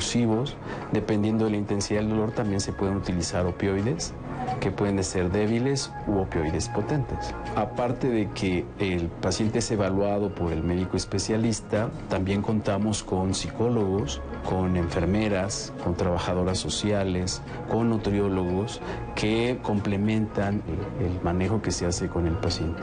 Los horarios de atención son de lunes a viernes, de 8 de la mañana a 8 de la noche. Para que un paciente pueda ser enviado al servicio, solo requerimos que sea con una solicitud de interconsulta por parte de su médico tratante. Doctores, entonces en una clínica del dolor el paciente llega con un diagnóstico. Entonces, y lo que se va a manejar es el dolor, y tenemos la idea que el dolor se maneja tomando una pastilla, como vimos, o algún parche, pero existen muchas más opciones terapéuticas de dolor. Quiero que me platiquen un poquito de ellas y también de la acupuntura. Bueno, existe el abordaje psicológico, obviamente terapias complementarias, terapia física y de rehabilitación, y también lo que es el manejo intervencionista del dolor. ¿Qué quiere decir esto? Cuando se agotan todos los recursos, y ya sea que los medicamentos causen más eventos adversos, o sea, más molestias que el control del dolor por sí, o que pese a nuestros mejores intentos no se controla, que eso es alrededor del 20% de la población con dolor, se pueden realizar procedimientos como pueden ser bloqueos de nervios, administrando anestésicos locales, esteroides o bien sustancias líticas, es decir, que queman, como la sosa cáustica, que si yo la pongo ahí le hace como un hoyito. No le hacemos un hoyito al paciente. Lo que hacemos es inhibirla sin cortar el nervio con una tijera, pero inhibir la transmisión del estímulo. Ahorita platicábamos tras bambalinas, cáncer de páncreas. Nosotros diseñamos una técnica que se llama inhibición transdiscal de nervios esplácnicos. Lo hacemos de forma percutánea, es decir, atravesamos la piel del paciente, no lo abrimos. A ver, la voy a barajear ahí. Llega un paciente que tiene un cáncer de páncreas, que tristemente es un cáncer que suele doler muchísimo. Entonces, ya tomó analgésicos, ya tomó inclusive medicamentos controlados, que ya que hubo una cápsula sobre ellos, no se controla. ¿Qué es este intervencionismo? Le meten una aguja por donde y que va a buscar bloquear los nervios. Los nervios que dan la sensación de dolor del hígado, del páncreas, del vaso, se llaman nervios esplácnicos, y de ahí sale como un tronco que se llama plexo celíaco. Entonces, nosotros entramos por arriba del diafragma, es decir, lo que divide el pulmón del abdomen. Entramos en el colchoncito entre un disco y otro, que ese es un espacio interdiscal. Atravesamos con una aguja, llegamos atrás de la aorta, por delante de la vértebra, y ahí es donde corren estos nervios. Entonces administramos medio de contraste para saber que nuestra aguja está bien puesta. Lo podemos hacer viéndolo directamente con rayos X o bien en en un tomógrafo. Y entonces, una vez que hacemos esto, administramos un poco de aire para empujar el pulmón y la aorta y todo para que no se toquen esos órganos, y luego metemos una sustancia que decíamos que es parecida a algo que quema, que es el fenol. Y esto lo que hace es interrumpir la transmisión del estímulo doloroso del dolor que da el abdomen superior. Esta es como una alcoholización del nervio. Así es, pero sin abrir. Sin abrirlo, a través de y el paciente ya no va a sentir dolor. Probablemente quede con un remanente de dolor, pero que pueda ser muy manejable con medicamentos. ¿Pero y es permanente? Tiene un tiempo de duración, 6 meses es como el tiempo promedio, desgraciadamente en cáncer de páncreas. Que ahorita vamos a regresar, tenemos que hacer un corte, pero es un punto bien importante aquí porque era un tema de controversia. Yo me acuerdo cuando éramos residentes, y ahora afortunadamente los algólogos han avanzado muchísimo. Es una de las áreas de la medicina donde ha corrido rápidamente. Pero vamos a un corte y vamos a seguir hablando con las doctoras que nos den más temas, más puntos sobre el dolor. No se vayan, estamos en Diálogos en Confianza.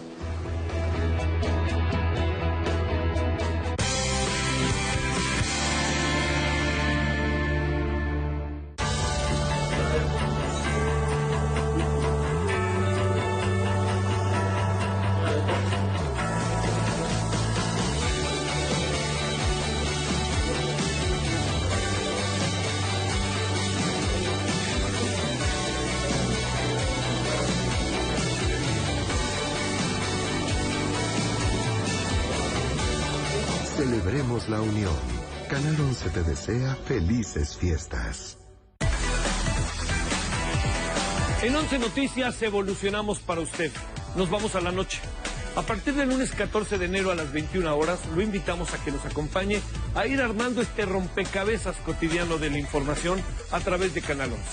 Escúchenos también por Radio Instituto Politécnico Nacional, 95.7 de FM. Somos 11 Noticias. Prestigio informativo. Es Canal 11, Voz del Politécnico.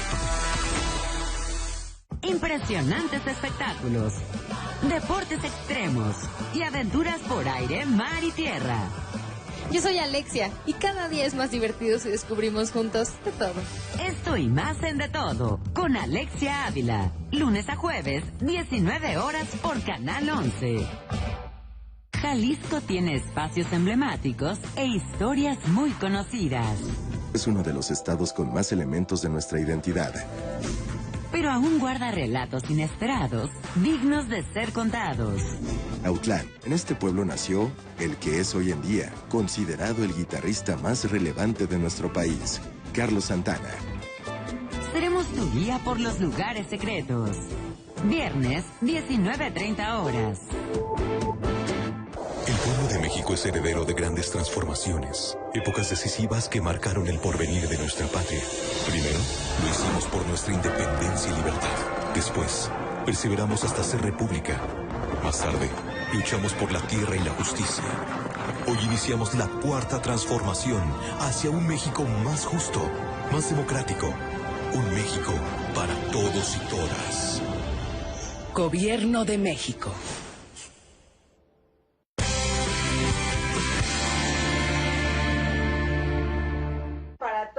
Es para medir el oxígeno de sus pulmones, don Ángel. ¿Sí?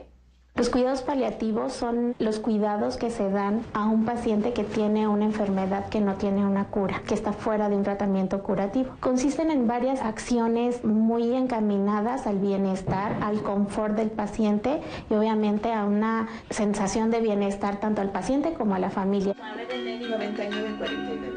Soy enfermera especialista en cuidados paliativos y enfermera tanatóloga. La esencia de una enfermera es el cuidado en todos sus contextos. Y en este caso, en nuestros pacientes terminales, se da y se proporciona un cuidado integral en casa a pacientes cuya enfermedad y tratamiento curativo no responden. Generalmente son varios abordajes: el abordaje médico, el abordaje de enfermería, el abordaje emocional y el abordaje familiar o de la red de apoyo del paciente. Tomamos dos grandes vertientes, dos grandes estrategias. Una, cuidados que van dirigidos a la seguridad del paciente. Y dos, cuidados que son de confort. Médicamente hablando, estamos hablando de intervenciones conservadoras, como son medicamentos, incluso sugerimos algunas posturas, alguna situación para que pudiera esto aminorar. Generalmente pues emplean medicamentos de varios grupos farmacológicos, opioides, medicamentos analgésicos no antiinflamatorios, para que este dolor mejore. Los cuidados que van dirigidos a la seguridad, estos son: primero, que estén libres de riesgo, libres de peligro en casa. Fomentamos hasta donde sea posible la autonomía de nuestros pacientes. Segundo, son cuidados de confort. Le enseñamos a la familia cómo bañar a un paciente en regadera.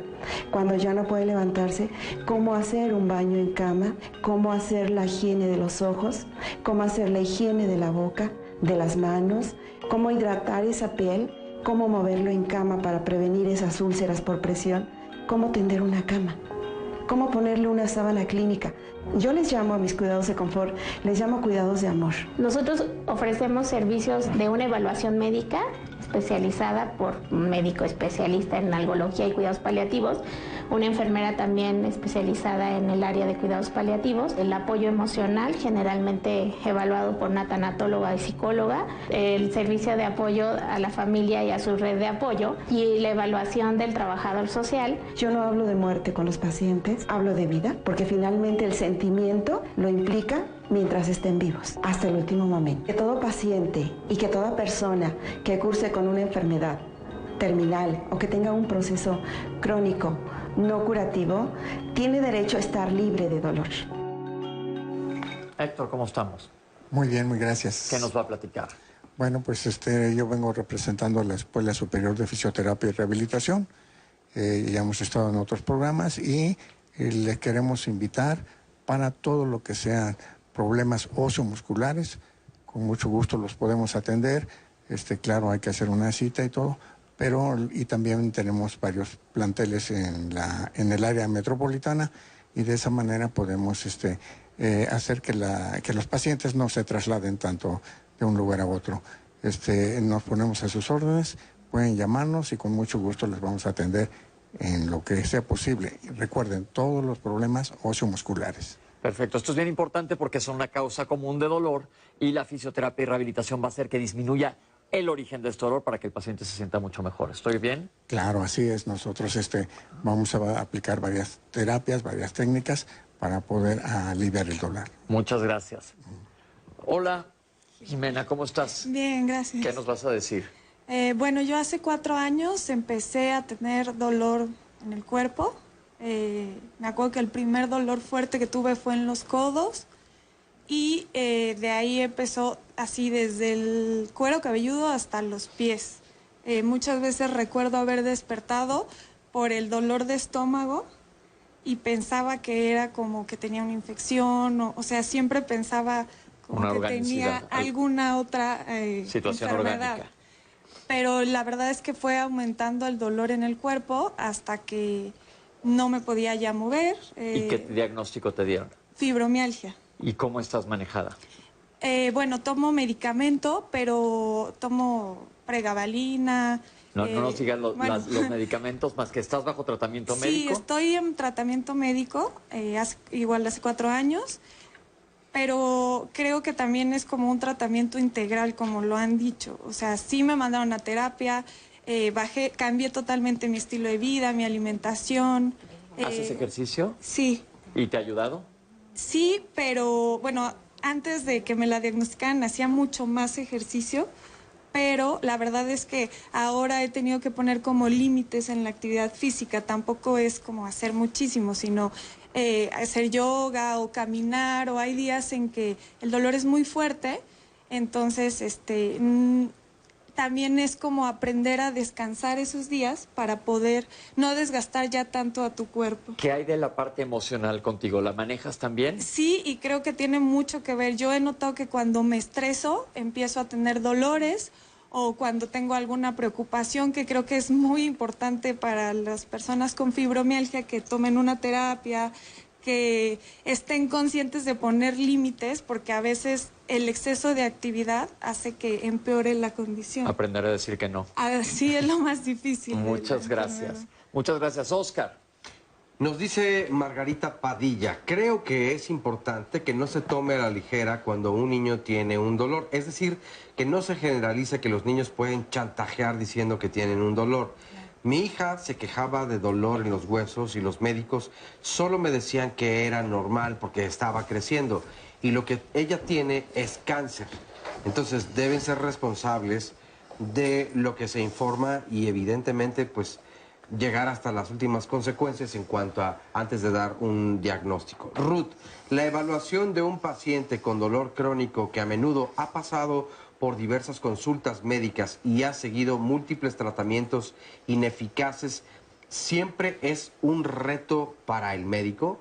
Arturo Ruiz, la visita a un especialista en dolor puede representar una luz de esperanza que facilite su recuperación. Si se consigue ganar la confianza del paciente con una actitud proactiva, interés y dedicación.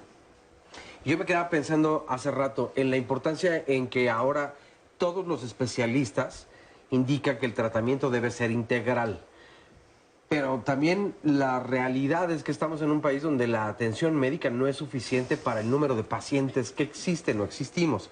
Entonces, es complicado. Por eso la importancia de tomar en serio el asistir tal vez a una terapia o aquí en Diálogos en Confianza constantemente les compartimos las páginas de algunas instituciones, de algunas organizaciones que dan también servicio gratuito o en ocasiones simbólico para que entonces cada quien pueda encontrar un lugar dependiendo evidentemente también de la enfermedad. Hay una institución que está dedicada a eso, pero buscar la terapia de forma alternativa e integral es yo creo que algo bien importante que puede dar una calidad de vida mucho mejor. Claro. Estábamos hablando de, por ejemplo, los bloqueos que decíamos, bloqueas ese nervio por 6 meses, que en cáncer de páncreas, comentaba ahorita la doctora, el cáncer de páncreas tristemente tiene un mal pronóstico, pero de menos, y vimos una cápsula de cuidados paliativos que es bien importante, que el tiempo que le quede a ese paciente, porque también hay que ser realistas, que lo pase lo mejor posible. ¿Ustedes ven sobre todo pacientes terminales, doctoras? Sí. pacientes terminales? De todo un poco. Supongo que la doctora Guillén en INCAN, ¿no? Probablemente mucho más paciente con este tipo de patologías. Sí, pero por fuera se ve de todo tipo, ¿no? Es decir, vemos muchos pacientes de la tercera edad donde tienen un problema osteoarticular importante, ya avanzado, y aquí es la importancia, a mí me gusta mucho hablar como del intervencionismo. ¿Por qué? Porque son pacientes que a lo mejor incluso andan caminando con fracturas de cadera, otros que los dejan ya inmóviles, y que por condiciones de salud, de la cardiopatía, la neumopatía, qué sé yo, sus propias enfermedades ya no son candidatos para que se les haga una cirugía de prótesis de cadera, ¿no? O el estado avanzado, simplemente no hay una indicación quirúrgica para poder ayudar a este tipo de pacientes. Entonces, ¿qué hacemos? Con el fármaco, por ejemplo, tenemos que empezar, pues como todo, escalonadamente. Sin embargo, cuando hay pacientes que les ponemos fármacos y que no son candidatos para los AINE que hemos estado hablando, ¿no? Que serán candidatos para otro tipo de medicamentos, pero este otro tipo de medicamentos los trae con una somnolencia intensa, con mareo, vértigo, náusea o estreñimiento intenso, que a pesar de poner otro tipo de tratamientos para tratar de revertir, son síntomas que no son fáciles de tratar. Entonces, es mejor, y de entrada nos podemos ir con los bloqueos, como decía la doctora Guillén, podemos irnos con los bloqueos, ¿no? Y está tan avanzada esta situación que, bueno, podemos diferentes tipos de bloqueos en la rodilla, pacientes que tienen desgaste articular importante, insisto, que tampoco son candidatos para una prótesis de rodilla, o que simplemente ellos dicen, no quiero, ¿no? Porque me da miedo la anestesia, me da miedo la cirugía. Podemos intentar este tipo de tratamientos, ¿no? De columna, hombro, todo este tipo de cosas se pueden tratar, dejando de fuera un poquito lo oncológico, pero por supuesto que dentro de la otra área también hay muchas cosas que se pueden hacer. Entonces, infiltrando en diferentes áreas se puede quitar el dolor.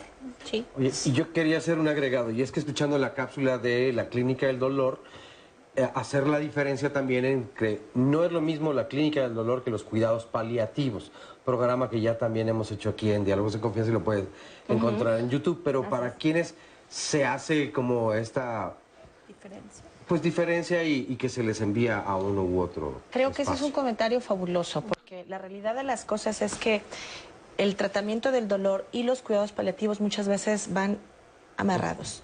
O sea, si bien por la cuestión de la estructura en el área de la salud en México y en muchos otros países han tratado de diferenciarlos, la realidad de las cosas es que en cuidados paliativos el dolor es uno de los síntomas más frecuentes. Y lo que se desarrolló, por una parte, fueron cuidados paliativos que eran más bien cuidados de confort, de soporte y al final de la vida, y el manejo del dolor sin duda alguna es algo fundamental dentro de los cuidados paliativos. Entonces, esto es como el todo holístico, y entonces hay áreas: terapia física de rehabilitación, manejo del dolor agudo, manejo del dolor crónico, manejo intervencionista y cuidados de soporte y cuidados paliativos. Pero todo va dentro de una esfera que lo ideal pues es que todo esté junto para atender a un paciente. Y algo muy interesante, solamente para recalcar, cuidados paliativos y manejo del dolor no es solamente para el paciente con cáncer o para el paciente geriátrico. Por ejemplo, hay grandes áreas de la salud que están muy desatendidas, pacientes cardiológicos. Así. Los pacientes que mueren por enfermedades cardiovasculares es la primera causa en nuestro país, y muchos de ellos hacen insuficiencia cardíaca, hacen angina de pecho, hasta que no hay más que darles cuidados paliativos y de soporte. Enfermedades neurológicas, pacientes demenciados, enfermedad de Parkinson, Alzheimer, también requieren cuidados paliativos de soporte y manejo del dolor. Entonces, como que esto es un área que hay que difundir, que hay que trabajar. Creo que estamos en el proceso de cambio. Cuando dicen, es que hay que cambiar, no. Ya venimos en el proceso de cambio, ya hay una ley general de cuidados paliativos, ya se dicta que el dolor es un derecho fundamental de los seres humanos, el tratamiento del dolor. Entonces, como que lo que hay que hacer es programas tan geniales como este para que se difunda qué es lo que hacemos los que nos dedicamos a hacer algo, los algólogos. Doctora, intervencionismo para dolor en niños. Sí, sí hay. ¿Qué y se ayuda hace? mucho. ¿Y en qué casos? En niños, nosotros, por ejemplo, en la Clínica del Dolor del Hospital Infantil vemos a muchos niños oncológicos, pero también vemos a muchos niños con enfermedades crónicas degenerativas. Como dice la doctora, muchos niños con epilepsia que tuvieron secuelas neurológicas, muchos niños cardiópatas, muchos niños neurológicos o de algunas otras enfermedades. Y entonces lo que nosotros hacemos es que normalmente estamos muy pendientes de esos niños si van a entrar a algún procedimiento para nosotros hacer el intervencionismo, porque obviamente en un niño sí tiene que estar el niño completamente dormido para hacerlo con más seguridad. Entonces nosotros muchas veces cuando el paciente entra a quirófano nos avisa el servicio de anestesia, va a entrar un niño que es de ustedes, o nosotros, como ya sabemos, los papás nos avisan, doctora, mi niño va a entrar a quirófano tal día, qué bueno que me lo dice, entonces vamos, lo valoramos y en quirófano hacemos el intervencionismo. ¿Qué hacen, por ejemplo? Ponemos bloqueos neuroaxiales o bloqueos guiados por ultrasonido. ¿Qué quiere decir? Bloqueos neuroaxiales es bloqueos que pues obviamente van a hacer que durante la cirugía les ayude a disminuir pues la sensación de, sobre todo de la parte inferior del cuerpo, o también se puede poner bloqueos de plexo para la cirugía de mano, de brazo, y lo que hacemos es eso, dejarle un catéter para manejarle medicamentos como anestésicos locales u opioides afuera, y se quedan varios días con esos, y eso hace que disminuya, bueno, que el niño no tenga dolor y que disminuyan su incidencia de efectos adversos por medicamentos cuando el niño tiene mucho dolor y que tenemos que dar muchas dosis más altas, ¿no? Pero sí se hace intervencionismo en niños, lo único es que todo tiene que ser más protocolizado. Tenemos que tener, bueno, como todos, también los adultos tienen consentimiento informado, pero en esto tenemos que explicarle perfectamente a los papás, y en los niños también pedir la autorización a ellos si ellos ya tienen la capacidad de, porque obviamente le explicamos cuál va a ser la finalidad de hacerle ese procedimiento. La mayoría, cuando son adolescentes, ellos deciden si sí, explicándoles los beneficios de los bloqueos que llegamos a hacer, que también es infiltrar anestésicos locales en el sitio doloroso, o incluso cuando van a hacer alguna maniobra, el médico tratante como el cirujano o algo, nos hablan y nosotros en ese momento hacemos la maniobra para que el procedimiento sea menos doloroso, como ser pues bloqueos periféricos. En cuanto a acupuntura, doctora, porque la acupuntura mucha gente se acerca, ven como no me sirven los medicamentos, me voy a acupuntura. Y cada vez vemos que se incorpora más a la alopatía en ese sentido. En dolor yo creo que la acupuntura tiene un campo gigantesco. ¿Qué nos puede decir de esto? Sí, de hecho, ya lo había yo comentado, la acupuntura donde más ha demostrado su eficacia es en dolor. Básicamente los mecanismos de acción que se han encontrado han sido sobre dolor y sobre algunas cosas, pero ha sido como secundario a esa búsqueda de mecanismos. Desafortunadamente, y como ya hemos hablado, el sistema de salud pues tiene sus cuestiones políticas, ha ido un poco lento en el país en la incorporación de la acupuntura, pero en Europa, en Estados Unidos hay clínicas donde justamente estas clínicas de dolor de tratamiento integral está la acupuntura, tanto en clínica de dolor como en cuidados paliativos.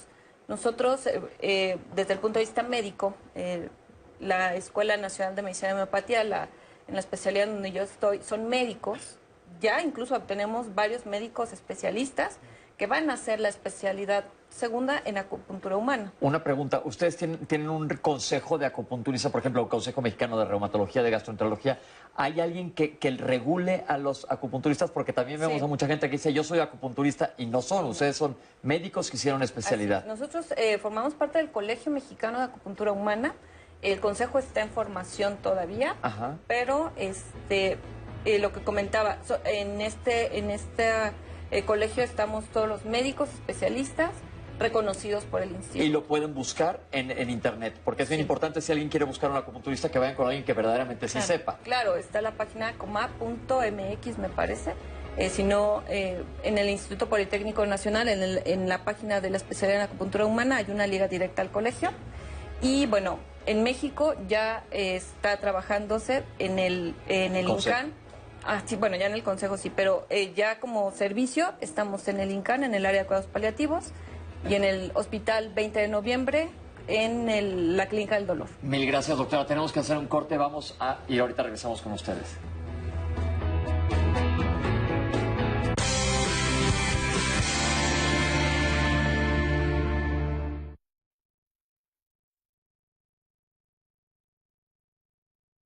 Nereitzi Abigail Santiago Martínez desapareció en el estado de Hidalgo el 11 de agosto de 2014. Evelyn Fabiola Alcántara Legorreta desapareció en el municipio de Tezoyuca, Estado de México, el 29 de mayo de 2014.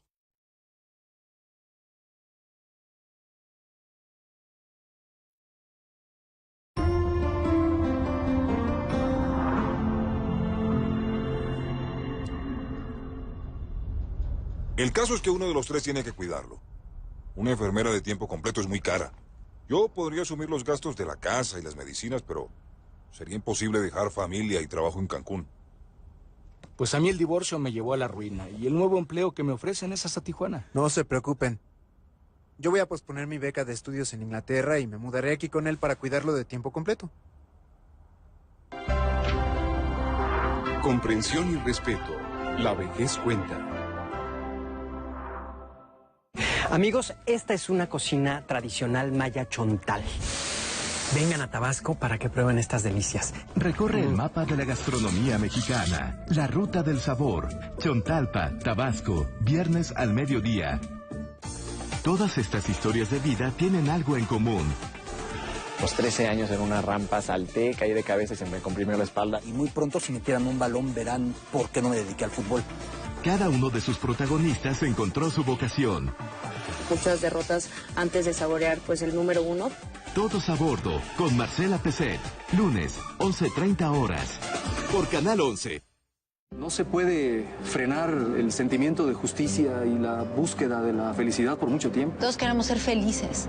Para eso nos despertamos todos los días. Vamos a hacer las cosas correctamente. Vamos a hacer crecer a México. Es algo que tenemos que hacer todos. Para decir aquí estoy, para apoyar. ¿Qué podemos dar? ¿Qué podemos aportar a México? Respetar las reglas, encontrar las nuevas formas. Es un trabajo constante, es una labor de todos. Es el momento de que el país se una. Hagámoslo juntos. Gobierno de México.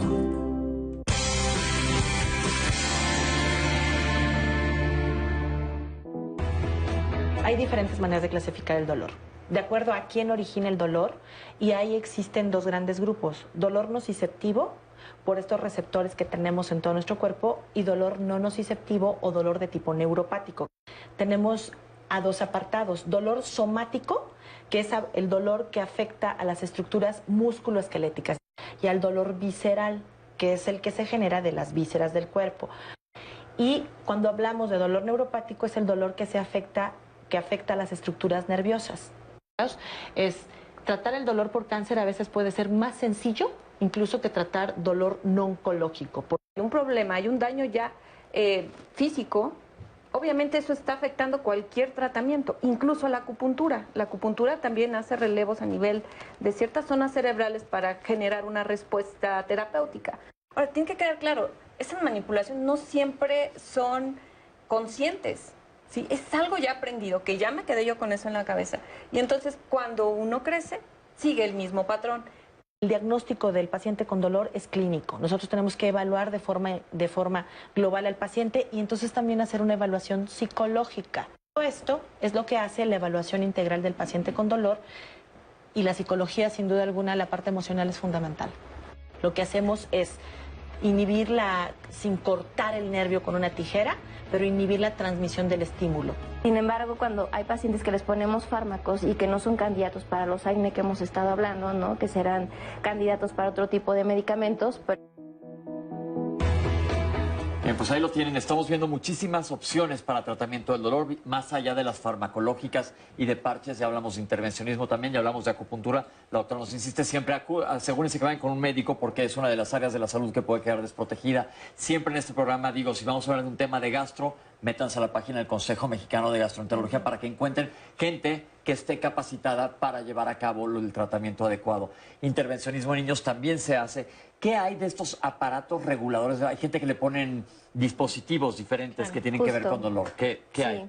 Es esta parte maravillosa de la tecnología, ¿no?, aplicada a medicina, en donde ya evidentemente es cuando al paciente ya le hicimos toda la evaluación, toda la historia clínica, ya ensayamos cierto tipo de medicamentos y al final del día decidimos junto con el paciente qué es la terapia más adecuada para él. Entonces se puede colocar, ahora sí, repito la palabra neuroaxial, que es a nivel del neuroeje, es decir, la columna vertebral.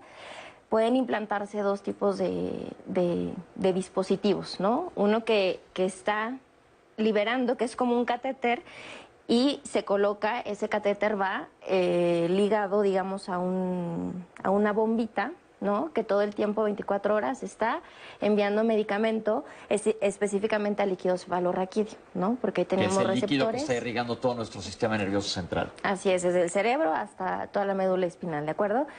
O también existe la otra modalidad en donde se coloca mismo con electrodos, pero aquí van unos electrodos donde igualmente van colocados, pero en este caso a un neuroestimulador, que es un generador, digamos, en donde va liberando energía, van haciendo ahora sí como que toquecitos, digamos, de una intensidad específica en una área de la médula espinal específica, y esto se traduce en mejoría del dolor. Decíamos, no todos los dolores son iguales. Unos arden, otros están entumidos, otros es como si me trajera algo picado, otros son como agujitas. Entonces, nosotros como algólogos tenemos que discernir qué tipo de mecanismo creemos que está involucrado en el dolor del paciente.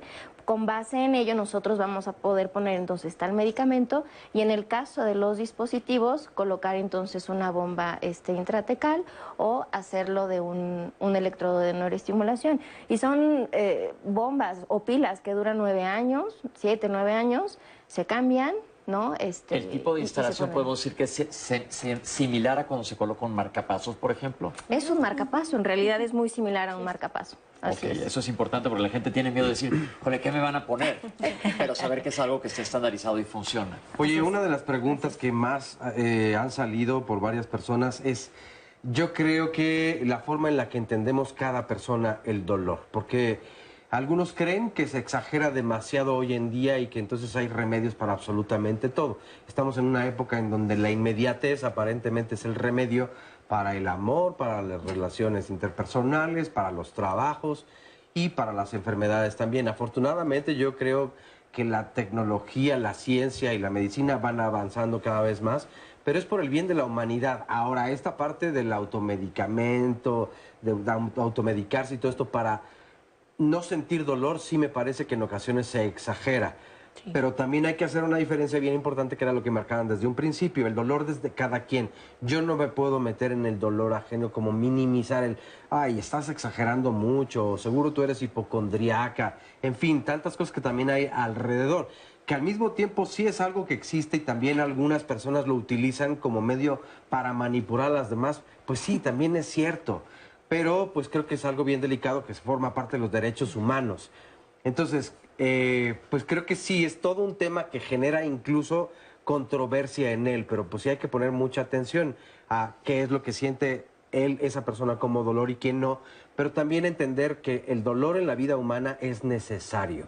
¿Por qué? Porque es una alerta también para saber qué es lo que nos está ocurriendo y que algo tenemos que modificar. No podemos como nulificarlo pronto y decir, ya no existe y se acabó. Pero como dice la doctora, es bien importante buscar una causa del dolor y tratar la causa. Y lo decía alguien en una llamada, con los niños que no le digas, bájale al berrinche cuando a lo mejor tiene una apendicitis, ¿no? Entonces, llegar a la causa o una leucemia. Habló alguien de que sus dolores eran unos dolores terribles del niño, le decían, eran dolores normales y no era nada normal, tenía un cáncer el niño. Entonces, buscar una causa, descartar la organicidad, pero cuando existe, y el dolor, cuando hay organicidad también se puede manejar, pero los dolores crónicos, que es a donde llevamos el programa, es a ver las opciones que las doctoras nos están explicando que existen para manejar el dolor cuando es un dolor crónico serio que tristemente es súper incapacitante. Los dolores, una pregunta que va a meter ruido, pero me llegó y dice, ¿qué hay de la marihuana y el dolor? Okay. Bueno, es muy interesante, no está legalizado en nuestro país, están todavía las iniciativas de ley que tendrán que organizarse los políticos y que necesariamente deberán tener gente médica adentro para que puedan decir, oye, esto sí, esto no, para esto se ha demostrado que funciona, que no. ¿En qué se ha demostrado que funciona? En el área de dolor sí funciona. No tenemos bien establecido todavía en qué tipo de dolores funciona. Ahora en el congreso que tuvimos de dolor llevaban unos carteles, unos trabajos padrísimos, y donde se hizo un estudio en donde dosificado el cannabinoide en pacientes con fibromialgia funciona. Ok, ojo, pero estoy hablando, dosificado, no estamos dando soluciones aquí. Y eso es experimental, perdón que lo mencione, porque no hay todavía un libro donde nos diga, así es, no hay nada que nos diga, tú como médico puedes recetar ampliamente el medicamento. No, todavía no, pero tendrá que hacerse, pues, porque pero primero que se haga un medicamento. Claro. Yo he visto en el mercado informal, hay que decirlo, completamente algo llamado marihuanol, que es una pomada con base en cannabis e incluso hasta peyote llegan a decir que tiene, exacto. Pero ojo, lo como dice la doctora, está en estudio y tiene que estar valorado por la ciencia. ¿Qué comentarios tienen? Sí. Nada más comentar que sí, obviamente llama la atención marihuana, pero no estamos hablando incluso de la marihuana de la planta completa. Desde el punto de vista médico, están haciendo, obviamente, cannabis, Sintéticos. exactamente, la separación de los... tetrahidrocannabinoides. Exactamente. Sí. Y sobre eso se está haciendo investigación en cuanto a quitar la parte que nos pone la psicoactiva y la parte terapéutica. Entonces, sí, en muchos casos hablar de marihuana no es que todos vayamos a pues tener... me doy algo, me voy a ir a echar un churro. Exacto. No, es bien importante, ¿no? Es bien importante que lo aclaremos. Porque justamente ahorita yo he escuchado varios programas donde justamente están los pros, los contras, de la legalización de la marihuana. Dicen, ok, médica está bien, y pues ya ahora todos vamos a andar con nuestro churro. O sea, tengo dolor y voy a andar con eso. No es así. Es desde el punto de vista médico, se están haciendo muchos estudios, no en México, pero... y es muy diferente. Se ha conocido muy poco todavía, justamente por los tabús que tenemos sobre la planta, pero comentamos, dolor neuropático se ha demostrado que tiene muy buen efecto. Parkinson ayuda a regular en mucho, sobre todo la bradicinesia. Todavía hay ¿Qué es más bradicinesia, doctor? Perdón, es el temblor, un temblor fino que es de hecho uno de los principales, uno de los síntomas iniciales, y que durante su agravación es el más complejo y difícil para el paciente. Doctor, algo quería comentar sobre la marihuana. Creo que, como ya lo han dicho mis compañeras de panel, o sea, ojo con esto de voy a consumir marihuana con fines medicinales. La marihuana tiene más de 100 metabolitos que pueden realmente ser tóxicos. Entonces, digo, si lo quiero hacer con fines recreativos, no necesito el pretexto. Pero si es con fines de dolor, a nivel mundial ya existen cannabinoides sintéticos. Nabilona, dronabinol, tetrahidrocannabinol, tetrahidrocannabidiol y cannabidiol. Y estos han demostrado tener eficacia en diferentes escenarios clínicos. Es decir, es útil si mi paciente tiene dolor. Dolor en enfermedades neurológicas, específicamente esclerosis múltiple, esclerosis lateral amiotrófica, y para espasticidad es decir, que se ponen así todos duros por un problema central, del sistema nervioso central. También tiene indicación para náusea y vómito en pacientes que reciben quimioterapia a dosis bajas, etcétera. Y específicamente con el tema de marihuana, yo no podría emitir a juicio personal si estoy en pro o en contra, porque a mí me daría mucha preocupación emitir un juicio de opinión. Entonces creo que todos estamos aquí muy de acuerdo en que hay que dejar que el tiempo avance, que la investigación avance, y si quieren utilizarlo con otros fines, bueno, pues adelante. La responsabilidad de cada quien. Responsabilidad es que es bien importante que lo pongamos sobre la mesa, que estamos hablando de esto. Esto nos gusta aquí en Diálogos, decir las cosas como son. Sí. La doctora lo acaba de explicar perfectamente claro. Si tú te vas a tratar, eventualmente estamos hablando a futuro, con marihuana para algún dolor donde se vea que funcione, vas a ir y comprar una cápsula de tantos miligramos de marihuana. Va a haber una fábrica que se dedique a hacer una pastilla que tenga un miligramaje o microgramaje, no sé cómo vaya a ser, nadie lo sabemos, esto lo van a hacer los farmacéuticos, y que te tomes el tratamiento adecuado a la dosis adecuada, la posología, horario y dosificación adecuada para cada uno de nosotros. No es, tengo un dolor, me voy a ir a hacer un churro y no es así. No, porque es que esto se puede prestar, lo podemos tomar como a broma, pero no estamos nosotros aquí ni avalando ni prescribiendo tampoco. Eso es bien importante que lo sepan. Y probablemente hasta valga la pena también decir que incluso en el sentido recreativo tiene sus consecuencias, porque no es algo que es de cada quien. Bueno, o sea, cada quien va a tomar la decisión, pero hay consecuencias y que evidentemente ya en la parte médica se ha comprobado, entonces pues hay que tener mucho cuidado. Pero yo creo que la doctora lo dijo perfectamente bien, no te agarres de una excusa médica. Lo vi en diálogos en Lo vi en diálogos, cuando vaya a ser, si sale al mercado, va a venir en cápsulas o en algo, va a venir como compras una caja de cualquier medicamento y va a venir en las cápsulas. Quiero preguntar más de la acupuntura, es sobre todo en dolor. Nosotros hemos visto muchos pacientes, y se ha comentado aquí, gente sobre todo con enfermedades, por ejemplo, reumatológicas o musculoesqueléticas crónicas. ¿Qué tanto rango de acción tiene la acupuntura aquí? Es como cualquier terapéutica. Al final, nada es la panacea. Hay limitaciones, como en todo. Sobre todo, en los mecanismos de acción se ha visto que necesitamos una médula íntegra, para que podamos tener una respuesta adecuada. De ahí en fuera, prácticamente cualquier tipo de dolor podemos tratarlo, podemos disminuirlo.